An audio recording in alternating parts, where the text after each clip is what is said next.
Jane Eyre by Charlotte Bronte. Chapter 7. My first quarter at Lowood seemed an age, and not the golden age either. It comprised an irksome struggle with difficulties in habituating myself to new rules and unwonted tasks. The fear of failure in these points harassed me worse than the physical hardships of my lot, though these were no trifles. During January, February, and part of March, the deep snows, and after their melting the almost impassable roads, prevented our stirring beyond the garden walls, except to go to church; but within these limits we had to pass an hour every day in the open air. Our clothing was insufficient to protect us from the severe cold. We had no boots, the snow got into our shoes and melted there. Our ungloved hands became numbed and covered with chilblains, as were our feet. I remember well the distracting irritation I endured from this cause every evening, when my feet inflamed, and the torture of thrusting the swelled, raw, and stiff toes into my shoes in the morning. Then the scanty supply of food was distressing. With the keen appetites of growing children, we had scarcely sufficient to keep alive a delicate invalid. From this deficiency of nourishment resulted an abuse, which pressed hardly on the younger pupils. Whenever the famished great girls had an opportunity, they would coax or menace the little ones out of their portion. Many a time I have shared between two claimants the precious morsel of brown bread distributed at tea-time, and after relinquishing to a third half the contents of my mug of coffee, I have swallowed the remainder with an accompaniment of secret tears, forced from me by the exigency of hunger. Sundays were dreary days in that wintry season. We had to walk 2 miles to Brocklebridge Church, where our patron officiated. We set out cold, we arrived at church colder. During the morning service we became almost paralyzed. It was too far to return to dinner, and an allowance of cold meat and bread, in the same penurious proportion observed in our ordinary meals, was served round between the services.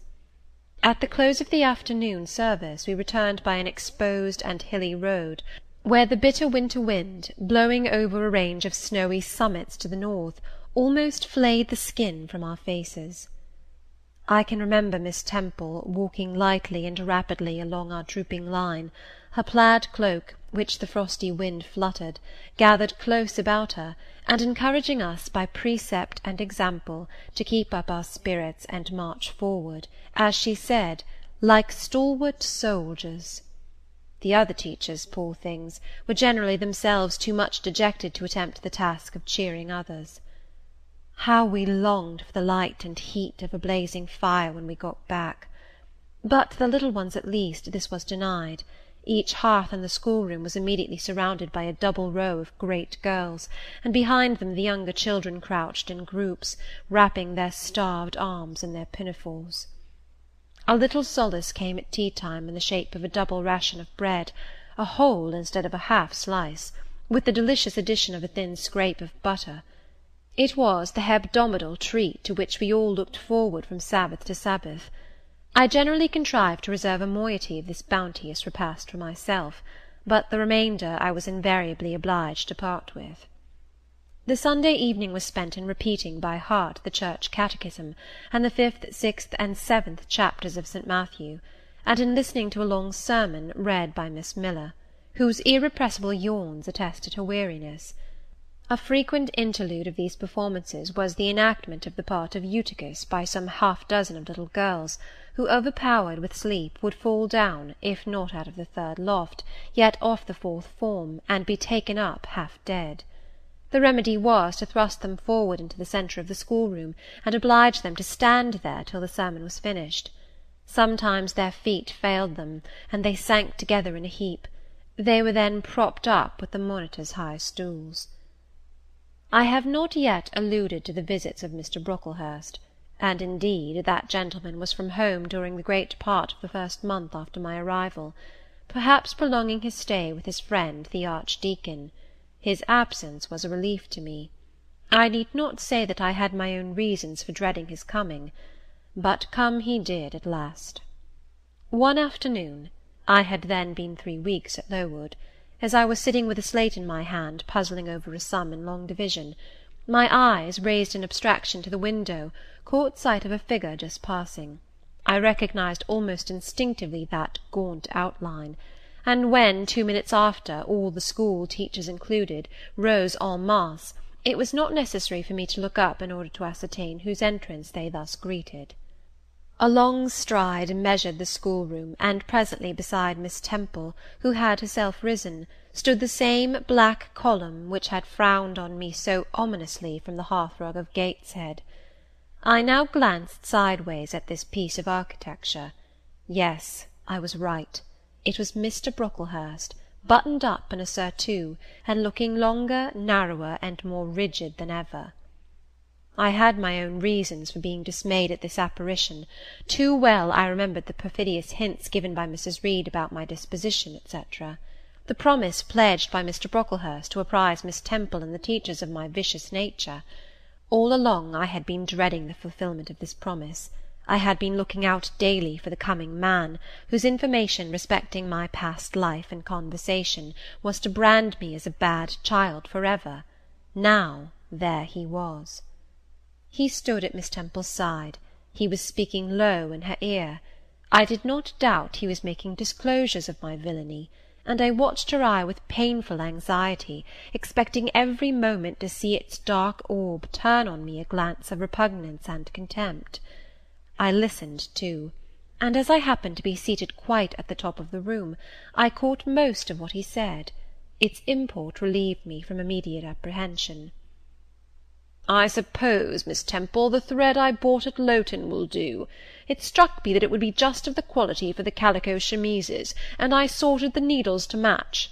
You may tell Miss Smith that I forgot to make a memorandum of the darning needles, but she shall have some papers sent in next week, and she is not on any account to give out more than one at a time to each pupil. If they have more, they are apt to be careless and lose them. And, oh, ma'am, I wish the woollen stockings were better looked to. When I was here last, I went into the kitchen garden and examined the clothes drying on the line. There was a quantity of black hose in a very bad state of repair. From the size of the holes in them, I was sure they had not been well mended from time to time." He paused. "Your directions shall be attended to, sir," said Miss Temple. "And, ma'am," he continued, "the laundress tells me some of the girls have 2 clean tuckers in the week. It is too much. The rules limit them to 1. "I think I can explain that circumstance, sir. Agnes and Catherine Johnston were invited to take tea with some friends at Lowton last Thursday, and I gave them leave to put on clean tuckers for the occasion." Mr. Brocklehurst nodded. "Well, for once it may pass. But please not to let the circumstance occur too often. And there is another thing which surprised me. I find in settling accounts with the housekeeper that a lunch consisting of bread and cheese has twice been served out to the girls during the past fortnight. How is this? I looked over the regulations, and I find no such meal as lunch mentioned. Who introduced this innovation, and by what authority?" "I must be responsible for the circumstance, sir," replied Miss Temple. "The breakfast was so ill prepared that the pupils could not possibly eat it, and I dared not allow them to remain fasting till dinner-time." "Madam, allow me an instant. You are aware that my plan in bringing up these girls is not to accustom them to habits of luxury and indulgence, but to render them hardy, patient, self-denying. Should any little accidental disappointment of the appetite occur, such as the spoiling of a meal, the under or the over-dressing of a dish, the incident ought not to be neutralized by replacing with something more delicate the comfort lost, thus pampering the body, and obviating the aim of this institution. It ought to be improved to the spiritual edification of the pupils, by encouraging them to evince fortitude under temporary privation. A brief address on those occasions would not be mistimed, wherein a judicious instructor would take the opportunity of referring to the sufferings of the primitive Christians, to the torments of martyrs, to the exhortations of our blessed Lord himself, calling upon his disciples to take up their cross and follow him, to his warnings that man shall not live by bread alone, but by every word that proceedeth out of the mouth of God, to his divine consolations, If ye suffer hunger or thirst for my sake, happy are ye. O madam, when you put bread and cheese instead of burnt porridge into these children's mouths, you may indeed feed their vile bodies, but you little think how you starve their immortal souls." Mr. Brocklehurst again paused, perhaps overcome by his feelings. Miss Temple had looked down when he first began to speak to her, but she now gazed straight before her, and her face, naturally pale as marble, appeared to be assuming also the coldness and fixity of that material, especially her mouth, closed as if it would have required a sculptor's chisel to open it, and her brow settled gradually into petrified severity. Meantime Mr. Brocklehurst, standing on the hearth with his hands behind his back, majestically surveyed the whole school. Suddenly his eye gave a blink, as if it had met something that either dazzled or shocked its pupil. Turning, he said in more rapid accents than he had hitherto used, Miss Temple, what is that girl with curled hair? Red hair, ma'am, curled all over?" And extending his cane, he pointed to the awful object, his hand shaking as he did so. "It is Julia Severn," replied Miss Temple very quietly. "Julia Severn, ma'am! And why has she or any other curled hair? Why, in defiance of every precept and principle of this house, does she conform to the world so openly, here in an evangelical charitable establishment, as to wear her hair one mass of curls?" "Julia's hair curls naturally," returned Miss Temple, still more quietly. "Naturally? Yes, but we are not to conform to nature. I wish these girls to be the children of grace. And why that abundance? I have again and again intimated that I desire the hair to be arranged closely, modestly, plainly. Miss Temple, that girl's hair must be cut off entirely. I will send a barber to-morrow. And I see others who have far too much of the excrescence. That tall girl, tell her to turn round. Tell all the first form to rise up and direct their faces to the wall."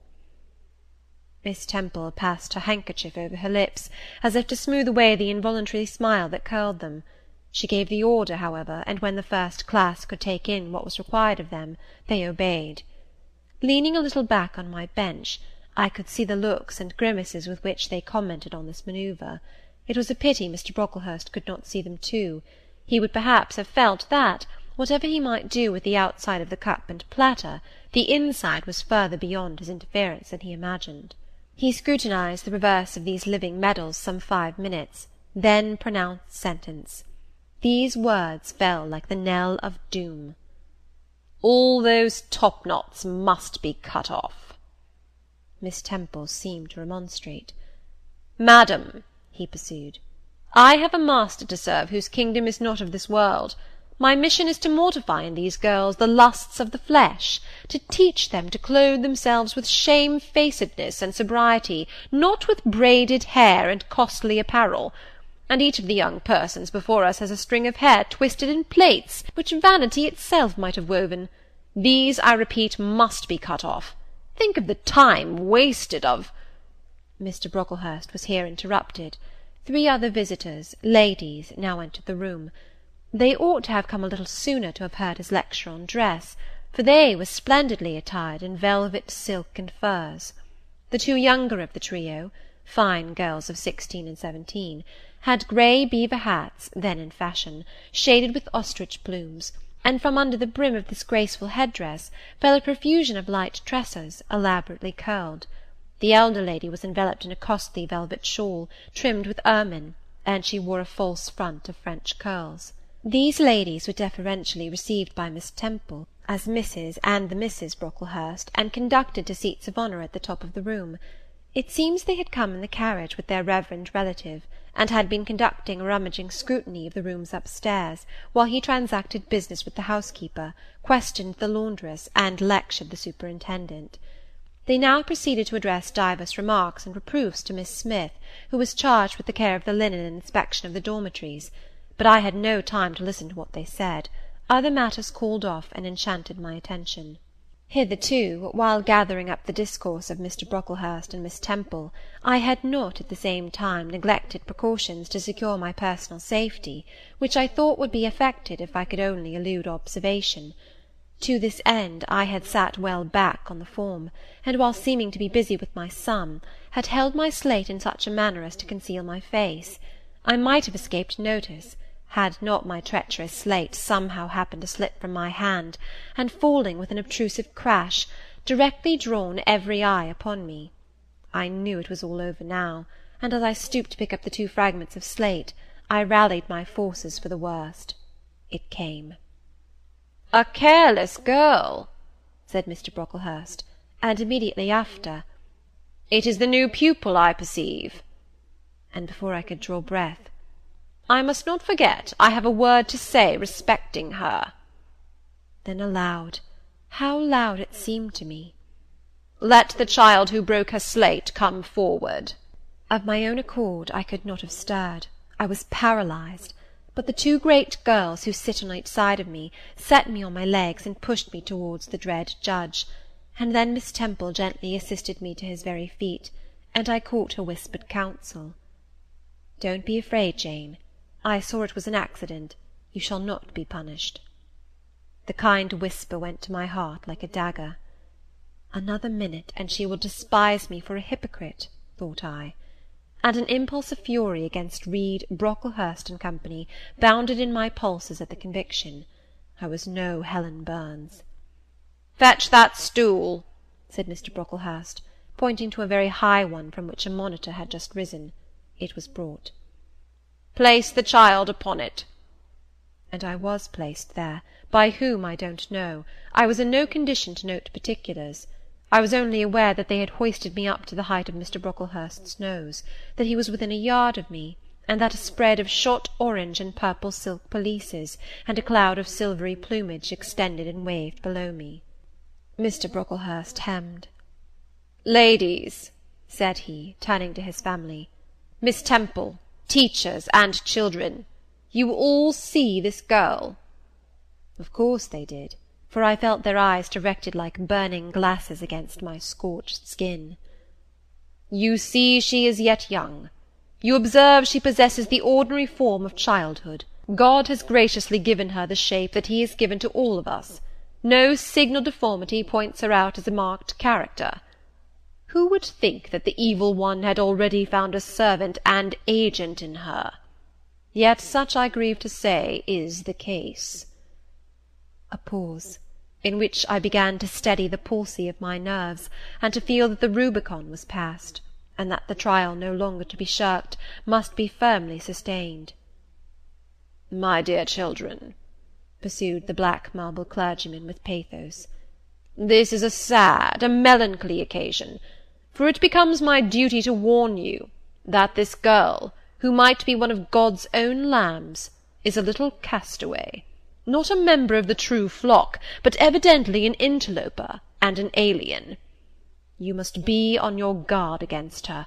You must shun her example.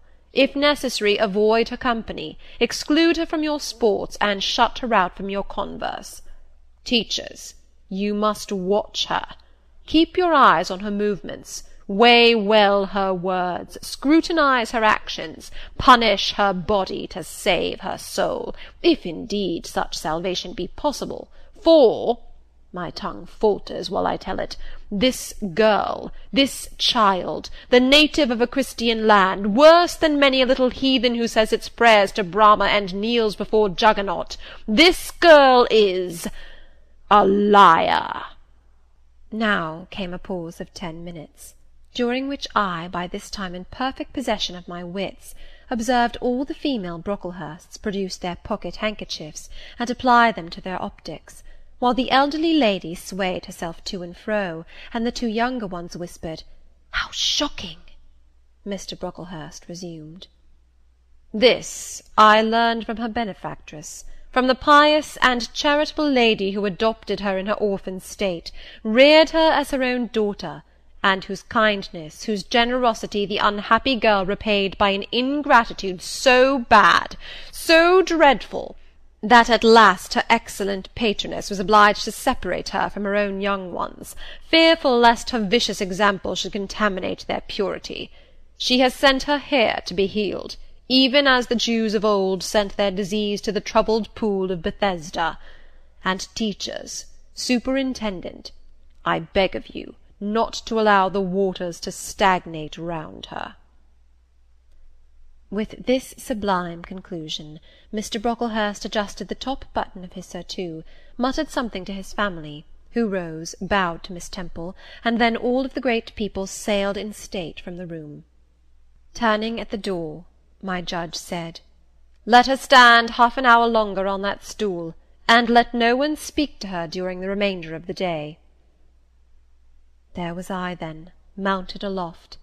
I, who had said I could not bear the shame of standing on my natural feet in the middle of the room, was now exposed to general view on a pedestal of infamy. What my sensations were, no language can describe, but just as they all rose, stifling my breath and constricting my throat, a girl came up and passed me. In passing she lifted her eyes. What a strange light inspired them! What an extraordinary sensation that ray sent through me! How the new feeling bore me up! It was as if a martyr, a hero, had passed a slave or victim, and imparted strength in the transit. I mastered the rising hysteria, lifted up my head, and took a firm stand on the stool. Helen Burns asked some slight question about her work of Miss Smith, was chidden for the triviality of the inquiry, returned to her place, and smiled at me again as she went by. What a smile! I remember it now, and I know that it was the effluence of fine intellect, of true courage. It lit up her marked lineaments, her thin face, her sunken grey eye, like a reflection from the aspect of an angel. Yet at that moment Helen Burns wore on her arm the untidy badge. Scarcely an hour ago I had heard her condemned by Miss Scatcherd to a dinner of bread and water on the morrow, because she had blotted an exercise in copying it out. Such is the imperfect nature of man. Such spots are there on the disk of the clearest planet, and eyes like Miss Scatcherd's can only see those minute defects, and are blind to the full brightness of the orb. Chapter 7. Jane Eyre, by Charlotte Bronte. Chapter 8. Ere the half-hour ended, 5 o'clock struck. School was dismissed, and all were gone into the refectory to tea. I now ventured to descend. It was deep dusk. I retired into a corner, and sat down on the floor. The spell by which I had been so far supported began to dissolve.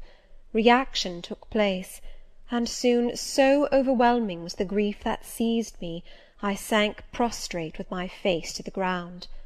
Now I wept. Helen Burns was not here. Nothing sustained me.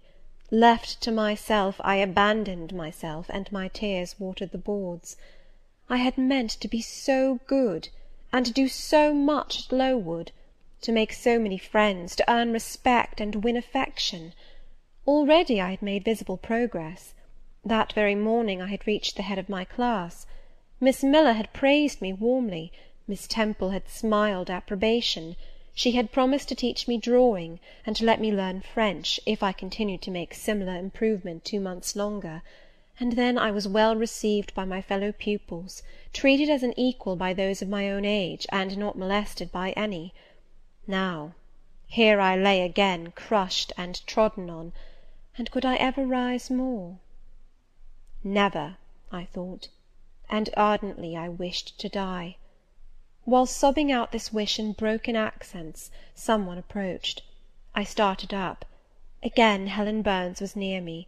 The fading fires just showed her coming up the long vacant room.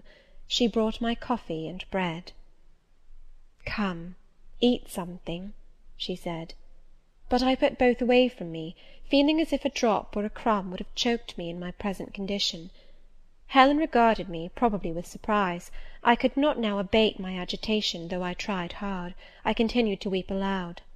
She sat down on the ground near me, embraced her knees with her arms, and rested her head upon them. In that attitude she remained silent as an Indian.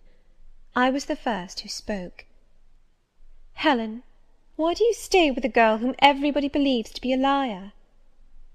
"Everybody, Jane? Why, there are only 80 people who have heard you called so, and the world contains hundreds of millions." "But what have I to do with millions? The 80 I know despise me." "Jane, you are mistaken. Probably not one in the school either despises or dislikes you. Many, I am sure, pity you much." "How can they pity me after what Mr. Brocklehurst has said?" "Mr. Brocklehurst is not a god, nor is he even a great and admired man. He is little liked here. He never took steps to make himself liked. Had he treated you as an especial favourite, you would have found enemies, declared or covert, all round you. As it is, the greater number would offer you sympathy if they dared. Teachers and pupils may look coldly on you for a day or two, but friendly feelings are concealed in their hearts, and if you persevere in doing well, these feelings will ere long appear so much the more evidently for their temporary suppression. Besides, Jane—" She paused.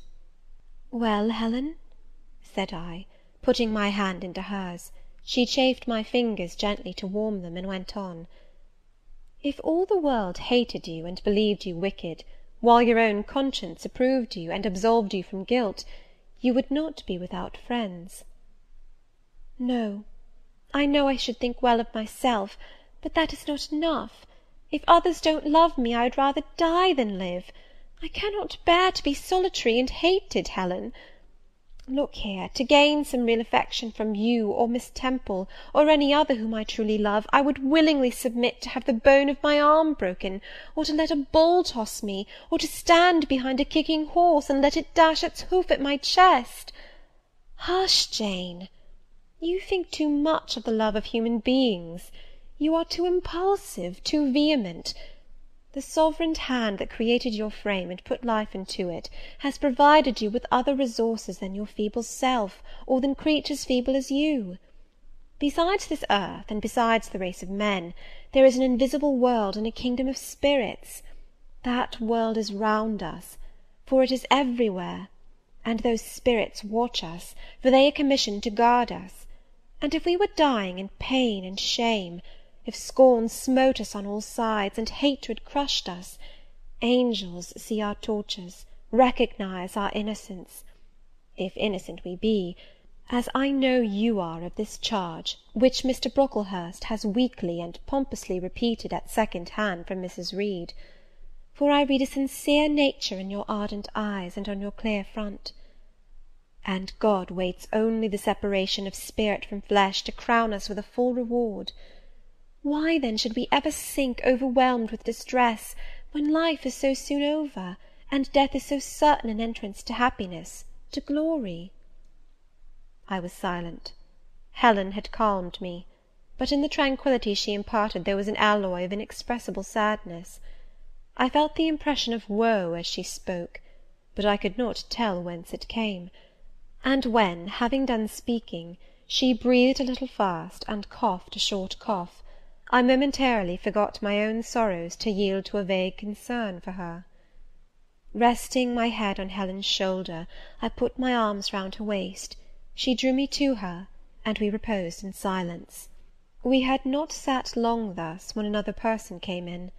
Some heavy clouds, swept from the sky by a rising wind, had left the moon bare, and her light, streaming in through a window near, shone full both on us and on the approaching figure, which we at once recognized as Miss Temple.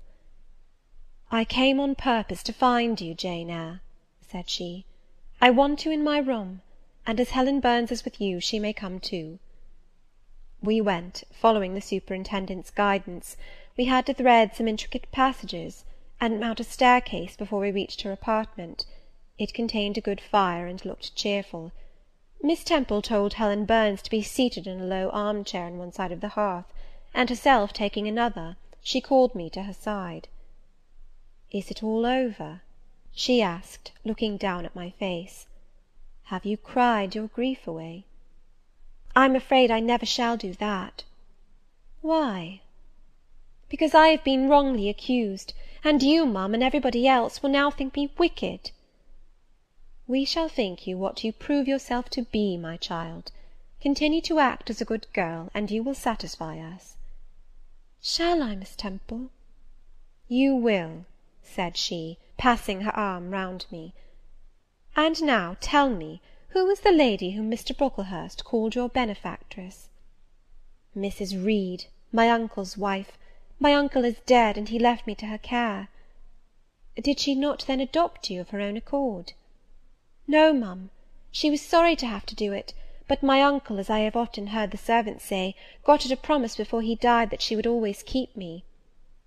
"Well now, Jane, you know, or at least I will tell you, that when a criminal is accused, he is always allowed to speak in his own defence. You have been charged with falsehood. Defend yourself to me as well as you can. Say whatever your memory suggests is true, but add nothing, and exaggerate nothing." I resolved, in the depth of my heart, that I would be most moderate, most correct, and having a few minutes in order to arrange coherently what I had to say, I told her all the story of my sad childhood. Exhausted by emotion, my language was more subdued than it generally was when it developed that sad theme; and mindful of Helen's warnings against the indulgence of resentment, I infused into the narrative far less of gall and wormwood than ordinary. Thus restrained and simplified, it sounded more credible. I felt as I went on that Miss Temple fully believed me. In the course of the tale I had mentioned Mr. Lloyd as having come to see me after the fit. I never forgot the, to me, frightful episode of the Red Room, in detailing which my excitement was sure in some degree to break bounds; for nothing could soften in my reflection the spasm of agony which clutched my heart, when Mrs. Reed spurned my wild supplication for pardon, and locked me a second time in the dark and haunted chamber. I had finished. Miss Temple regarded me a few minutes in silence. She then said, "I know something of Mr. Lloyd. I shall write to him. If his reply agrees with your statement, you shall be publicly cleared from every imputation. To me, Jane, you are clear now." She kissed me, and still keeping me at her side, where I was well contented to stand, for I derived a child's pleasure from the contemplation of her face, her dress, her one or two ornaments, her white forehead, her clustered and shining curls, and beaming dark eyes, she proceeded to address Helen Burns. "How are you to-night, Helen? Have you coughed much to-day?" "Not quite so much, I think, ma'am." "And the pain in your chest?" "It is a little better." Miss Temple got up, took her hand, and examined her pulse. Then she returned to her own seat. As she resumed it, I heard her sigh low. She was pensive a few minutes; then, rousing herself, she said cheerfully, "But you two are my visitors to-night. I must treat you as such." She rang her bell. "Barbara," she said to the servant who answered it, "I have not yet had tea.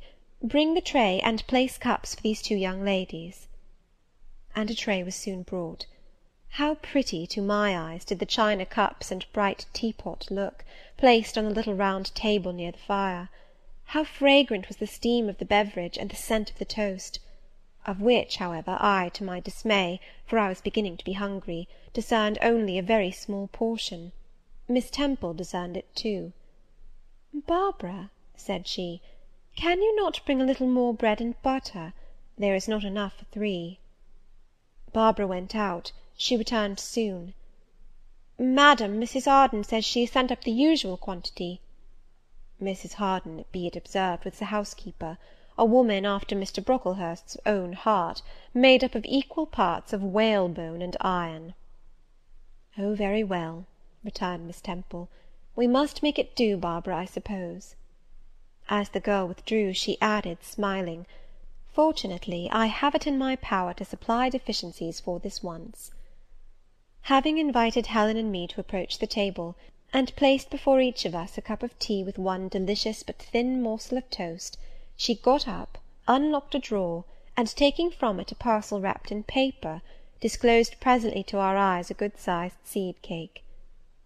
"I meant to give each of you some of this to take with you," said she, "but as there is so little toast, you must have it now." And she proceeded to cut slices with a generous hand.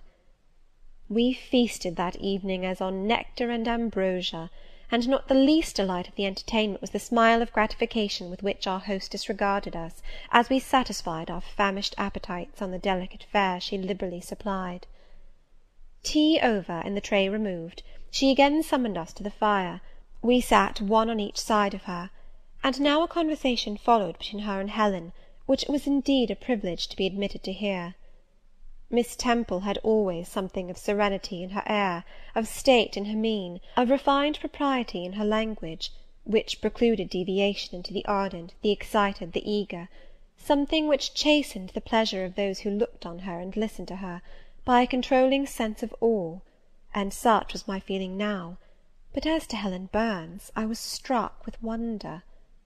The refreshing meal, the brilliant fire, the presence and kindness of her beloved instructress, or perhaps, more than all these, something in her own unique mind, had roused her powers within her. They woke, they kindled. First they glowed in the bright tint of her cheek, which till this hour I had never seen but pale and bloodless. Then they shone in the liquid lustre of her eyes, which had suddenly acquired a beauty more singular than that of Miss Temple's, a beauty neither of fine colour, nor long eyelash, nor pencilled brow, but of meaning, of movement, of radiance. Then her soul sat on her lips, and language flowed, from what source I cannot tell.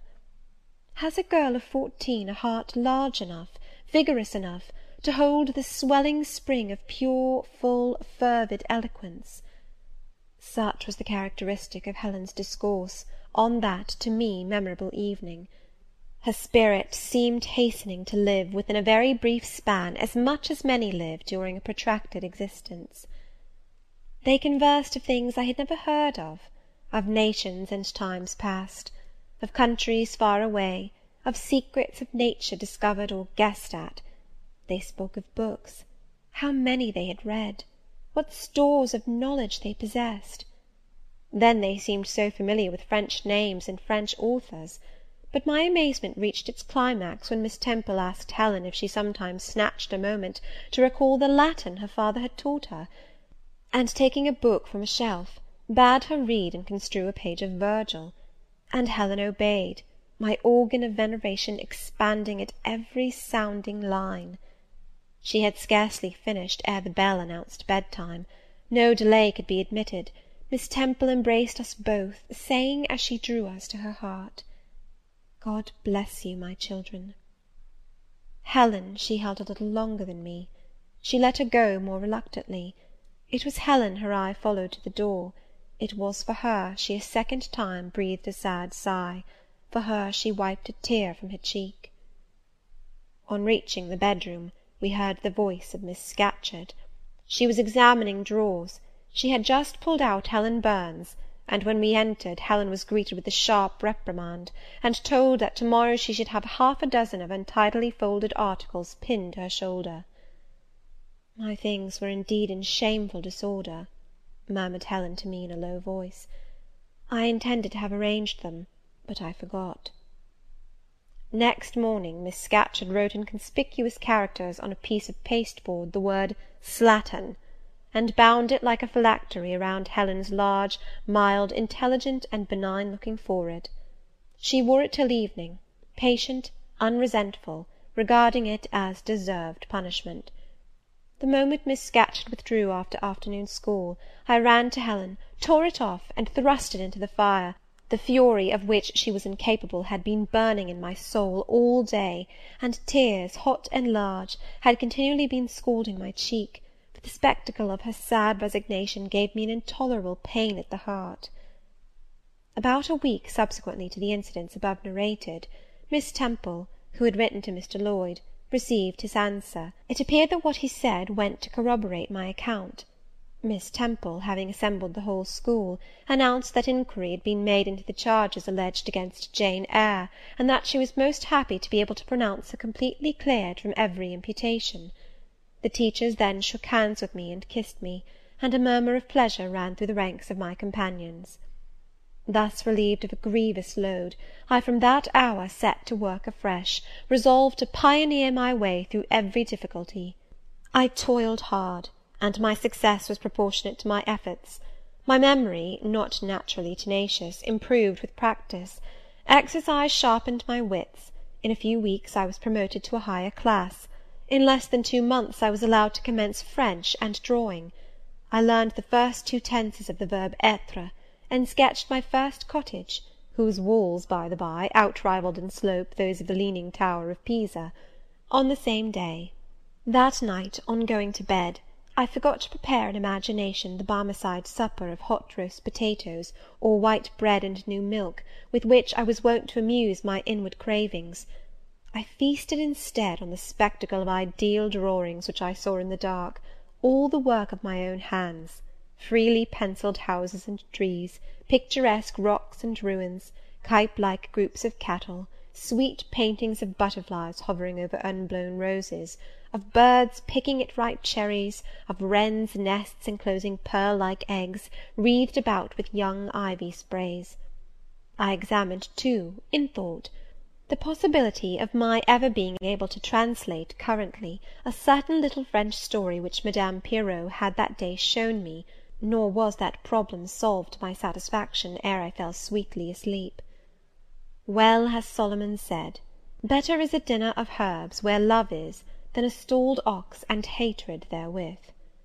I would not now have exchanged Lowood with all its privations for Gateshead and its daily luxuries.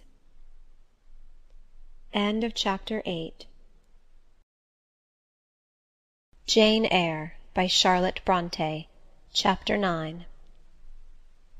But the privations, or rather the hardships of Lowood lessened. Spring drew on.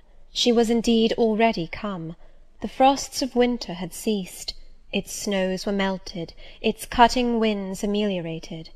My wretched feet, flayed and swollen to lameness by the sharp air of January, began to heal and subside under the gentler breathings of April.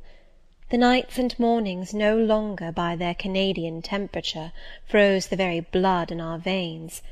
We could now endure the play hour passed in the garden. Sometimes on a sunny day it began even to be pleasant and genial, and a greenness grew over those brown beds, which, freshening daily, suggested the thought that hope traversed them at night, and left each morning brighter traces of her steps. Flowers peeped out amongst the leaves, snowdrops, crocuses, purple auriculas, and golden-eyed pansies.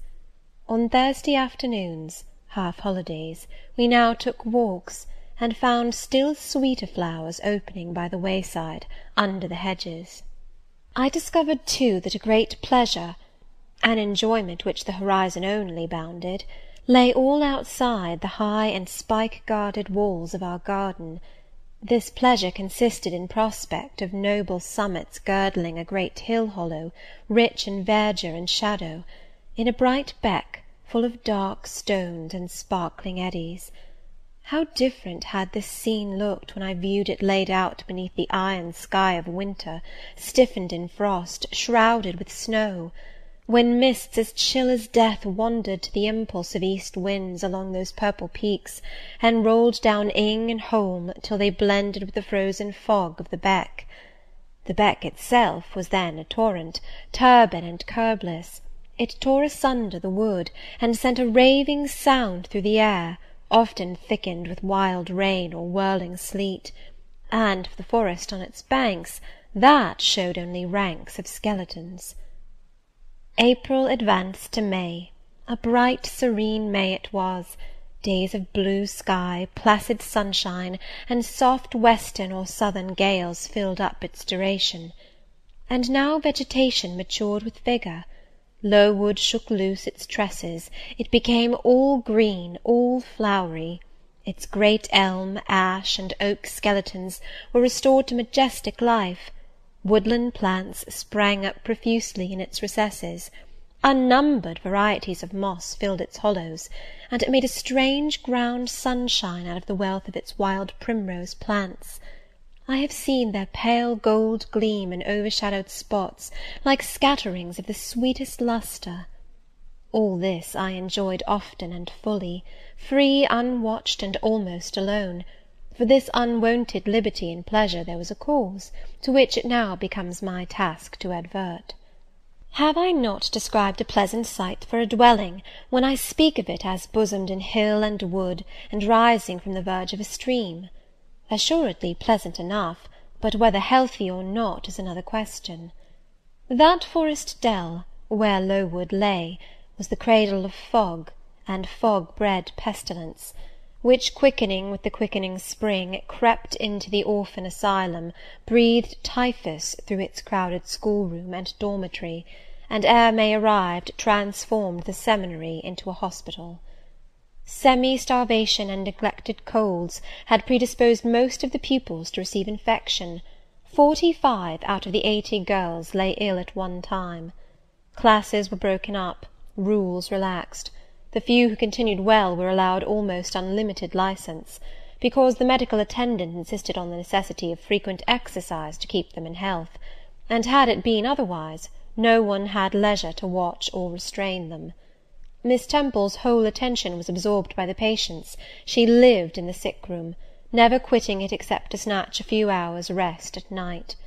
The teachers were fully occupied with packing up and making other necessary preparations for the departure of those girls who were fortunate enough to have friends and relations able and willing to remove them from the seat of contagion. Many, already smitten, went home only to die.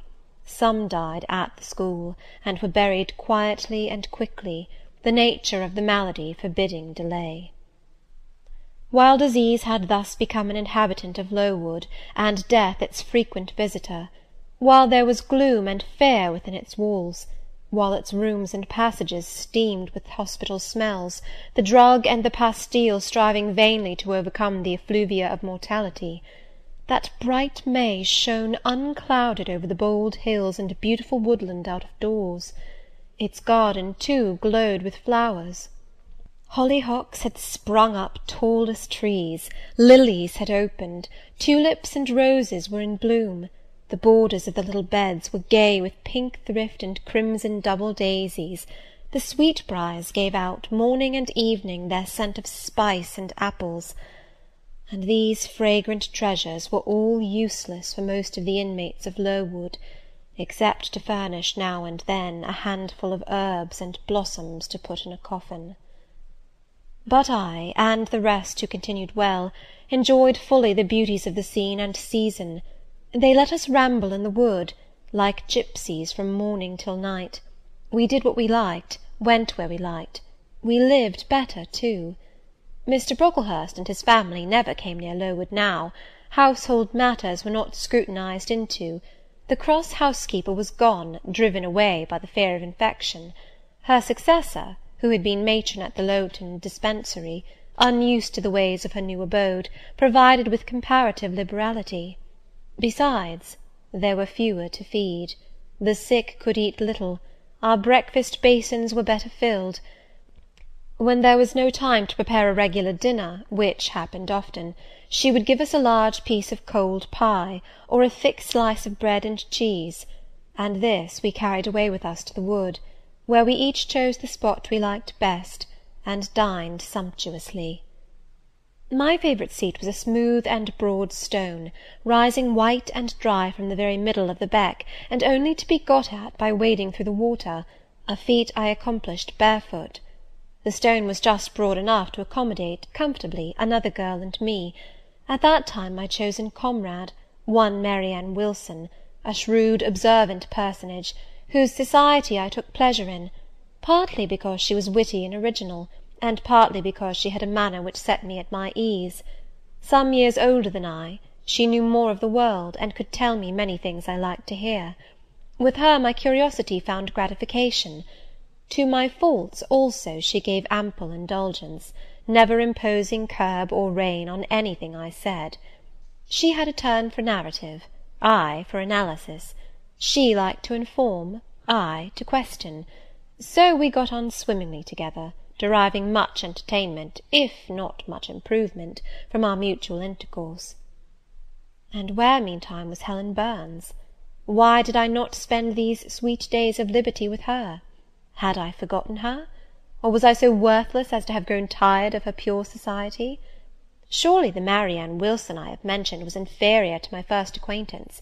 She could only tell me amusing stories, and reciprocate any racy and pungent gossip I chose to indulge in; while, if I have spoken truth of Helen, she was qualified to give those who enjoyed the privilege of her converse a taste of far higher things. True, reader, and I knew and felt this; and though I am a defective being, with many faults and few redeeming points, yet I never tired of Helen Burns, nor ever ceased to cherish for her a sentiment of attachment as strong, tender, and respectful as any that ever animated my heart. How could it be otherwise, when Helen, at all times and under all circumstances, evinced for me a quiet and faithful friendship, which ill humour never soured, nor irritation never troubled? But Helen was ill at present. For some weeks she had been removed from my sight, to I knew not what room upstairs. She was not, I was told, in the hospital portion of the house with the fever patients; for her complaint was consumption, not typhus; and by consumption I, in my ignorance, understood something mild, which time and care would be sure to alleviate. I was confirmed in this idea by the fact of her once or twice coming down stairs on very warm sunny afternoons, and being taken by Miss Temple into the garden; but on these occasions I was not allowed to go and speak to her.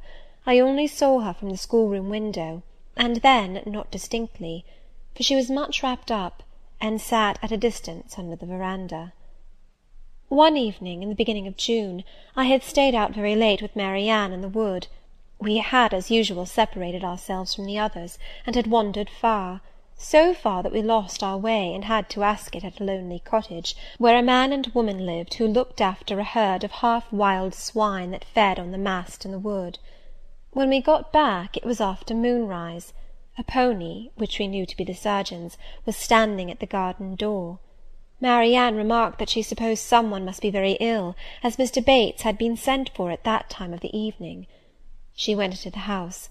I stayed behind a few minutes to plant in my garden a handful of roots I had dug up in the forest, and which I feared would wither if I left them till the morning. This done, I lingered yet a little longer. The flowers smelt so sweet as the dew fell. It was such a pleasant evening, so serene, so warm. The still glowing west promised so fairly another fine day on the morrow. The moon rose with such majesty in the grave east. I was noting these things and enjoying them as a child might, when it entered my mind as it had never done before. How sad to be lying now on a sick bed, and to be in danger of dying!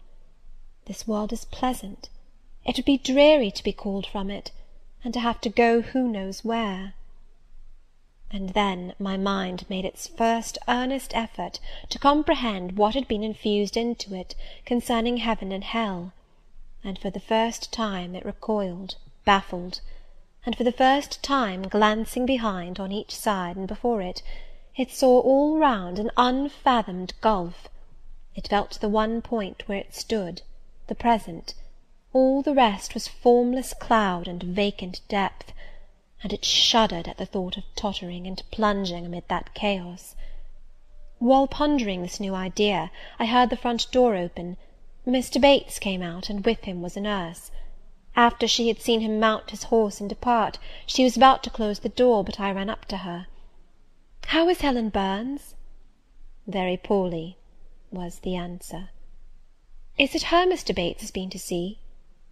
"Yes." "And what does he say about her?" "He says she'll not be here long." This phrase, uttered in my hearing yesterday, would have only conveyed the notion that she was about to be removed to Northumberland, to her own home. I should not have suspected that it meant she was dying, but I knew instantly now. It opened clear on my comprehension that Helen Burns was numbering her last days in this world, and that she was going to be taken to the region of spirits, if such region there were. I experienced a shock of horror, then a strong thrill of grief, then a desire, a necessity to see her, and I asked in what room she lay. "She is in Miss Temple's room," said the nurse. "May I go up and speak to her?" "Oh, no, child, it is not likely; and now it is time for you to come in. You'll catch the fever if you stop out when the dew is falling." The nurse closed the front door. I went in by the side entrance which led to the schoolroom. I was just in time. It was 9 o'clock, and Miss Miller was calling the pupils to go to bed. It might be 2 hours later, probably near 11, when I, not having been able to fall asleep, and deeming from the perfect silence of the dormitory that my companions were all wrapped in profound repose, rose softly, put on my frock over my night-dress, and without shoes crept from the apartment, and set off in quest of Miss Temple's room. It was quite at the other end of the house, but I knew my way, and the light of the unclouded summer moon, entering here and there at passage windows, enabled me to find it without difficulty. An odour of camphor and burnt vinegar warned me when I came near the fever room, and I passed its door quickly, fearful lest the nurse who sat up all night should hear me. I dreaded being discovered and sent back, for I must see Helen, I must embrace her before she died, I must give her one last kiss, exchange with her one last word. Having descended a staircase, traversed a portion of the house below, and succeeded in opening and shutting without noise 2 doors, I reached another flight of steps. These I mounted, and then, just opposite to me, was Miss Temple's room. A light shone through the keyhole and from under the door. A profound stillness pervaded the vicinity. Coming near, I found the door slightly ajar, probably to admit some fresh air into the close abode of sickness. Indisposed to hesitate, and full of impatient impulses, soul and senses quivering with keen throes, I put it back and looked in. My eyes sought Helen, and feared to find death. Close by Miss Temple's bed, and half covered with its white curtains, there stood a little crib. I saw the outline of a form under the clothes, but the face was hid by the hangings. The nurse I had spoken to in the garden sat in an easy-chair asleep. An unsnuffed candle burnt dimly on the table. Miss Temple was not to be seen. I knew afterwards that she had been called to a delirious patient in the fever room. I advanced, then paused by the crib's side. My hand was on the curtain, but I preferred speaking before I withdrew it. I still recoiled at the dread of seeing a corpse. "Helen," I whispered softly, "are you awake?"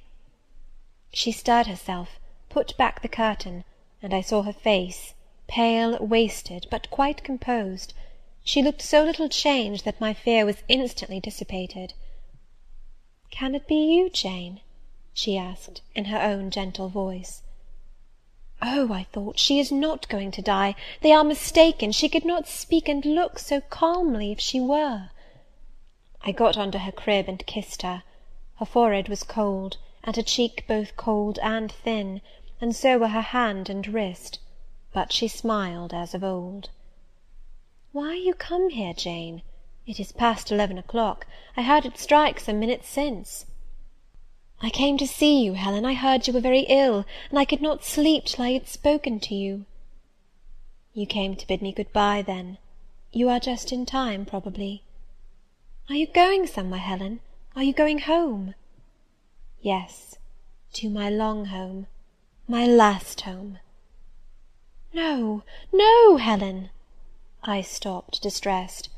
While I tried to devour my tears, a fit of coughing seized Helen. It did not, however, wake the nurse. When it was over, she lay some minutes exhausted. Then she whispered, "Jane, your little feet are bare. Lie down and cover yourself with my quilt." I did so. She put her arm over me, and I nestled close to her. After a long silence, she resumed, still whispering, "I am very happy, Jane, and when you hear that I am dead, you must be sure and not grieve. There is nothing to grieve about. We all must die one day, and the illness which is removing me is not painful. It is gentle and gradual. My mind is at rest. I leave no one to regret me much. I have only a father, and he is lately married, and will not miss me. By dying young I shall escape great sufferings. I had not qualities or talents to make my way very well in the world. I should have been continually at fault. But where are you going to, Helen? Can you see? Do you know?" "I believe. I have faith. I am going to God." "Where is God? What is God?" "My Maker and yours, who will never destroy what he created. I rely implicitly on his power, and confide wholly in his goodness. I count the hours till that eventful one arrives which shall restore me to him, reveal him to me. You are sure, then, Helen, that there is such a place as heaven, and that our souls can get to it when we die? I am sure there is a future state. I believe God is good. I can resign my immortal part to him without any misgiving. God is my Father, God is my friend. I love him, I believe he loves me. And shall I see you again, Helen, when I die? You will come to the same region of happiness, be received by the same mighty universal parent, no doubt, dear Jane. Again I questioned, but this time only in thought. Where is that region? Does it exist? And I clasped my arms closer round Helen. She seemed dearer to me than ever. I felt as if I could not let her go. I lay with my face hidden on her neck. Presently she said, in the sweetest tone, "How comfortable I am! The last fit of coughing has tired me a little. I feel as if I could sleep. But don't leave me, Jane. I like to have you near me. I'll stay with you, dear Helen. No one shall take me away. Are you warm, darling?" "Yes. Good night, Jane. Good night, Helen." She kissed me, and I her, and we both soon slumbered. When I awoke, it was day. An unusual movement roused me. I looked up. I was in somebody's arms. The nurse held me. She was carrying me through the passage back to the dormitory. I was not reprimanded for leaving my bed. People had something else to think about. No explanation was afforded then to my many questions. But a day or two afterwards I learned that Miss Temple, on returning to her own room at dawn, had found me laid in the little crib, my face against Helen Burns's shoulder, my arms round her neck. I was asleep, and Helen was dead. Her grave is in Brocklebridge churchyard. For 15 years after her death it was only covered by a grassy mound, but now a grey marble tablet marks the spot, inscribed with her name and the word Resurgam. End of Chapter 9. Jane Eyre, by Charlotte Bronte. Chapter 10. Hitherto I have recorded in detail the events of my insignificant existence. To the first 10 years of my life I have given almost as many chapters. But this is not to be a regular autobiography. I am only bound to invoke memory where I know her responses will possess some degree of interest.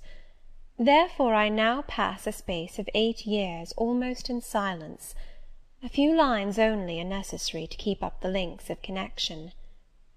When the typhus fever had fulfilled its mission of devastation at Lowood, it gradually disappeared from thence, but not till its virulence and the number of its victims had drawn public attention on the school. Inquiry was made into the origin of the scourge, and by degrees various facts came out which excited public indignation in a high degree.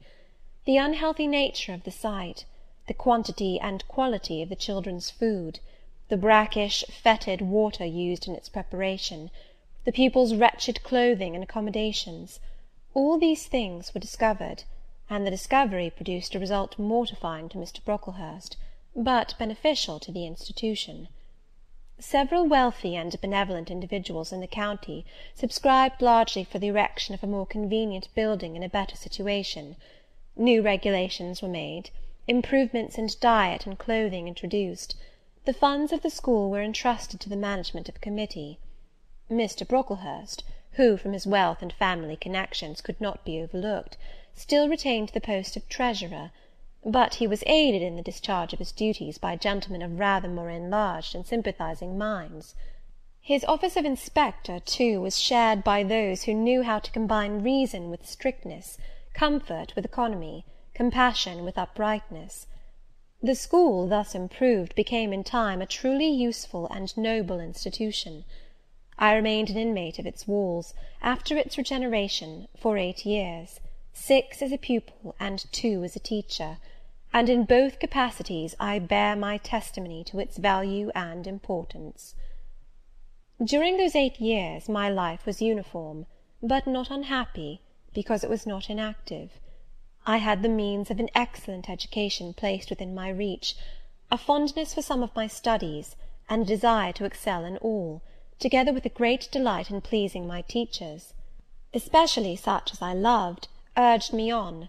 I availed myself fully of the advantages offered me. In time I rose to be the first girl of the first class. Then I was invested with the office of teacher, which I discharged with zeal for 2 years. But at the end of that time I altered.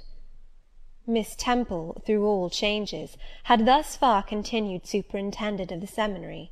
To her instruction I owed the best part of my acquirements. Her friendship and society had been my continual solace.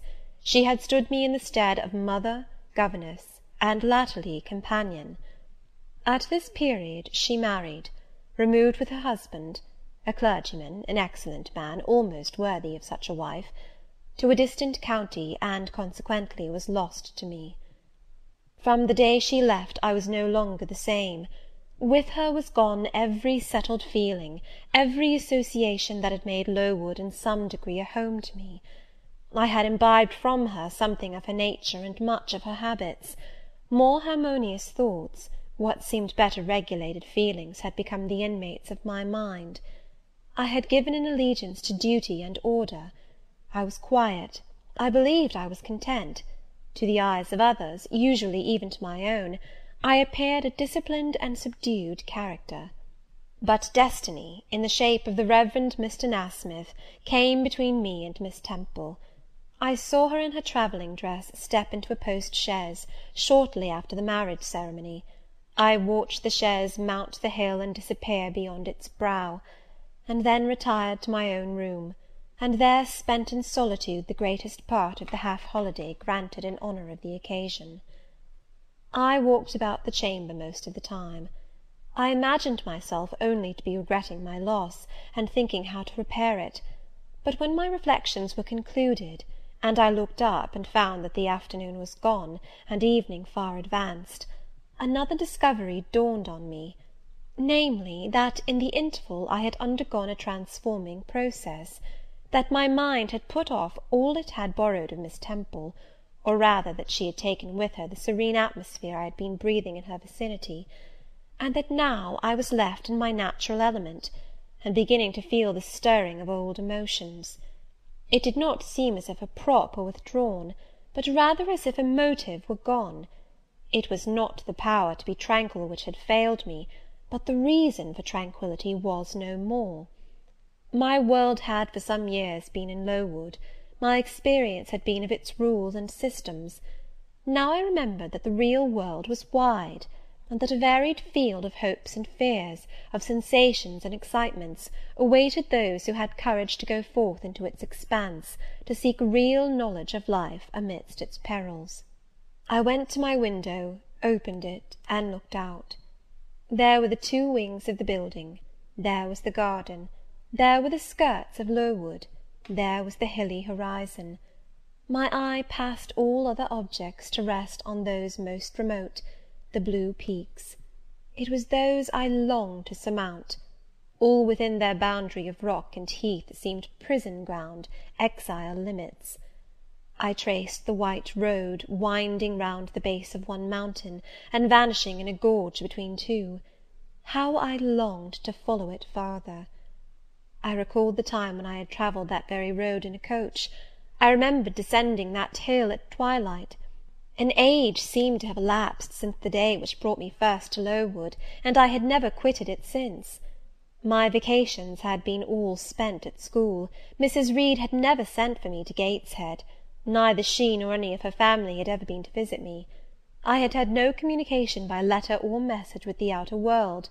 School rules, school duties, school habits and notions, and voices and faces and phrases and costumes, and preferences and antipathies, such was what I knew of existence. And now I felt that it was not enough.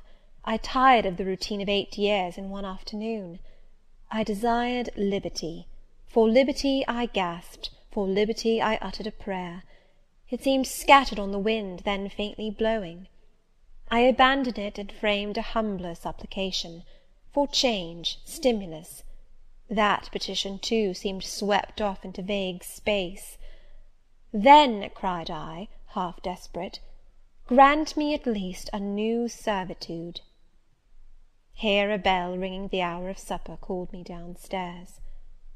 I was not free to resume the interrupted chain of my reflections till bedtime. Even then, a teacher who occupied the same room with me kept me from the subject to which I longed to recur, by a prolonged effusion of small talk. How I wished sleep would silence her! It seemed as if, could I but go back to the idea which had last entered my mind as I stood by the window, some inventive suggestion would rise for my relief. Miss Gryce snored at last. She was a heavy Welshwoman, and till now her habitual nasal strains had never been regarded by me in any other light than as a nuisance. To-night I hailed the first deep notes with satisfaction. I was debarrassed of interruption; my half-effaced thought instantly revived. A new servitude, there is something in that, I soliloquized. Mentally, be it understood, I did not talk aloud. I know there is, because it does not sound too sweet. It is not like such words as liberty, excitement, enjoyment; delightful sounds, truly, but no more than sounds for me, and so hollow and fleeting that it is mere waste of time to listen to them. But servitude, that must be matter of fact. Any one may serve. I have served here 8 years. Now all I want is to serve elsewhere. Can I not get so much of my own will? Is not the thing feasible? Yes, yes, the end is not so difficult, if I had only a brain active enough to ferret out the means of attaining it. I sat up in bed, by way of arousing this said brain. It was a chilly night. I covered my shoulders with a shawl, and then I proceeded to think again with all my might. What do I want? A new place, in a new house, amongst new faces, under new circumstances. I want this, because it is of no use wanting anything better. How do people do to get a new place? They apply to friends, I suppose. I have no friends. There are many others who have no friends, who must look about for themselves, and be their own helpers. And what is their resource? I could not tell. Nothing answered me. I then ordered my brain to find a response, and quickly. It worked and worked faster. I felt the pulses throb in my head and temples, but for nearly an hour it worked in chaos, and no result came of its efforts. Feverish with vain labour, I got up and took a turn in the room, undrew the curtains, noted a star or two, shivered with cold, and again crept to bed. A kind fairy, in my absence, had surely dropped the required suggestion on my pillow, for as I lay down it came quietly and naturally to my mind. Those who want situations advertise. You must advertise in the shire Herald. How? I know nothing about advertising. Replies rose smooth and prompt now. You must enclose the advertisement and the money to pay for it under a cover directed to the editor of the Herald. You must put it, the first opportunity you have, into the post at Lowton. Answers must be addressed to J.E. at the post office there. You can go and inquire in about a week after you'll send your letter, if any are come, and act accordingly. This scheme I went over twice, thrice. It was then digested in my mind. I had it in a clear, practical form. I felt satisfied, and fell asleep. With earliest day I was up. I had my advertisement written, enclosed, and directed before the bell rang to rouse the school. It ran thus: A young lady accustomed to tuition, had I not been a teacher 2 years, is desirous of meeting with a situation in a private family where the children are under 14. I thought that as I was barely 18, it would not do to undertake the guidance of pupils nearer my own age. She is qualified to teach the usual branches of a good English education, together with French, drawing, and music. In those days, reader, this now narrow catalogue of accomplishments would have been held tolerably comprehensive. Address, J.E., Post Office, Lowton, shire. This document remained locked in my drawer all day. After tea, I asked leave of the new superintendent to go to Lowton, in order to perform some small commissions for myself and one or two of my fellow teachers. Permission was readily granted. I went. It was a walk of 2 miles, and the evening was wet, but the days were still long. I visited a shop or two, slipped the letter into the post-office, and came back through heavy rain, with streaming garments, but with a relieved heart. The succeeding week seemed long. It came to an end at last, however, like all sublunary things, and once more, towards the close of a pleasant autumn day, I found myself afoot on the road to Lowton. A picturesque track it was, by the way, lying along the side of the beck and through the sweetest curves of the dale; but that day I thought more of the letters that might or might not be awaiting me at the little burgh whither I was bound, than of the charms of lea and water. My ostensible errand on this occasion was to get measured for a pair of shoes, so I discharged that business first, and when it was done, I stepped across the clean and quiet little street from the shoemaker's to the post-office. It was kept by an old dame, who wore horn spectacles on her nose, and black mittens on her hands. "Are there any letters for J.E.?" I asked. She peered at me over her spectacles, and then she opened a drawer and fumbled among its contents for a long time, so long that my hopes began to falter.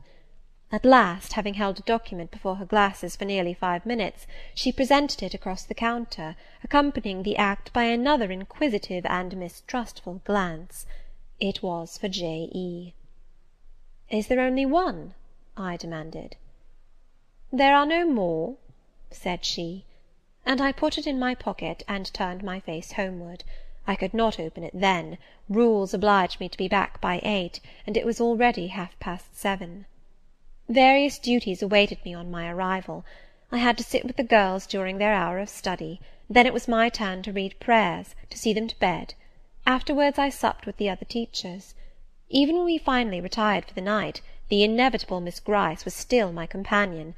We had only a short end of a candle in our candlestick, and I dreaded lest she should talk till it was all burnt out.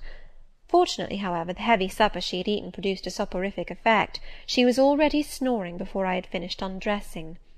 There still remained an inch of candle. I now took out my letter. The seal was an initial F. I broke it. The contents were brief.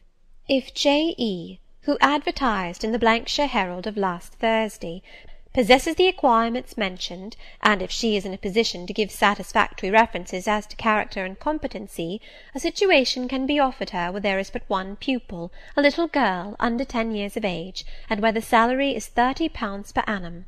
J.E. is requested to send references, name, address, and all particulars to the direction Mrs. Fairfax, Thornfield, near Millcote, shire." I examined the document long. The writing was old-fashioned, and rather uncertain, like that of an elderly lady. This circumstance was satisfactory. A private fear had haunted me, that in thus acting for myself and by my own guidance, I ran the risk of getting into some scrape; and above all things, I wished the result of my endeavours to be respectable, proper, en règle.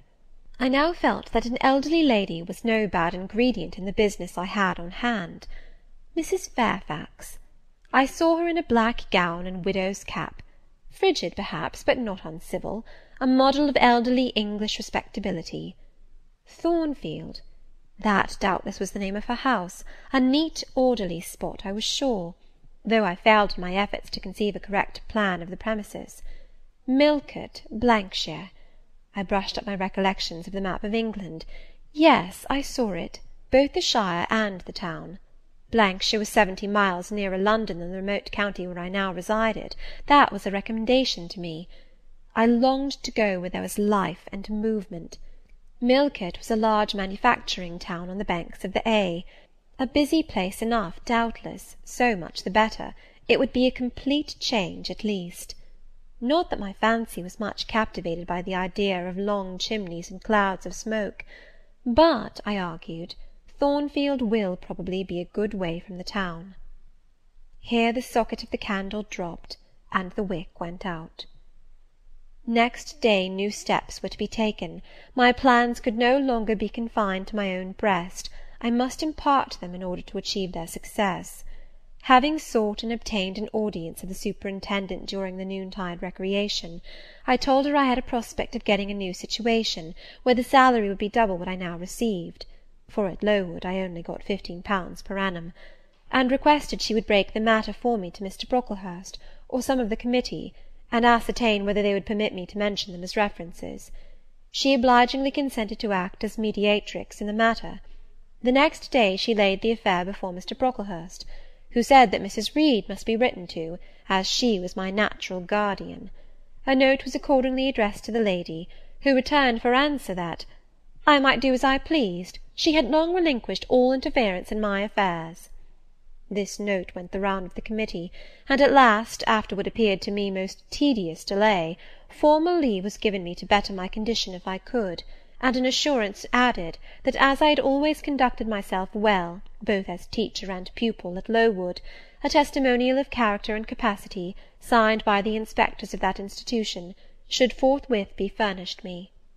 This testimonial I accordingly received in about a month, forwarded a copy of it to Mrs. Fairfax, got that lady's reply, stating that she was satisfied, and fixing that day fortnight as the period for my assuming the post of governess in her house. I now busied myself in preparations. The fortnight passed rapidly.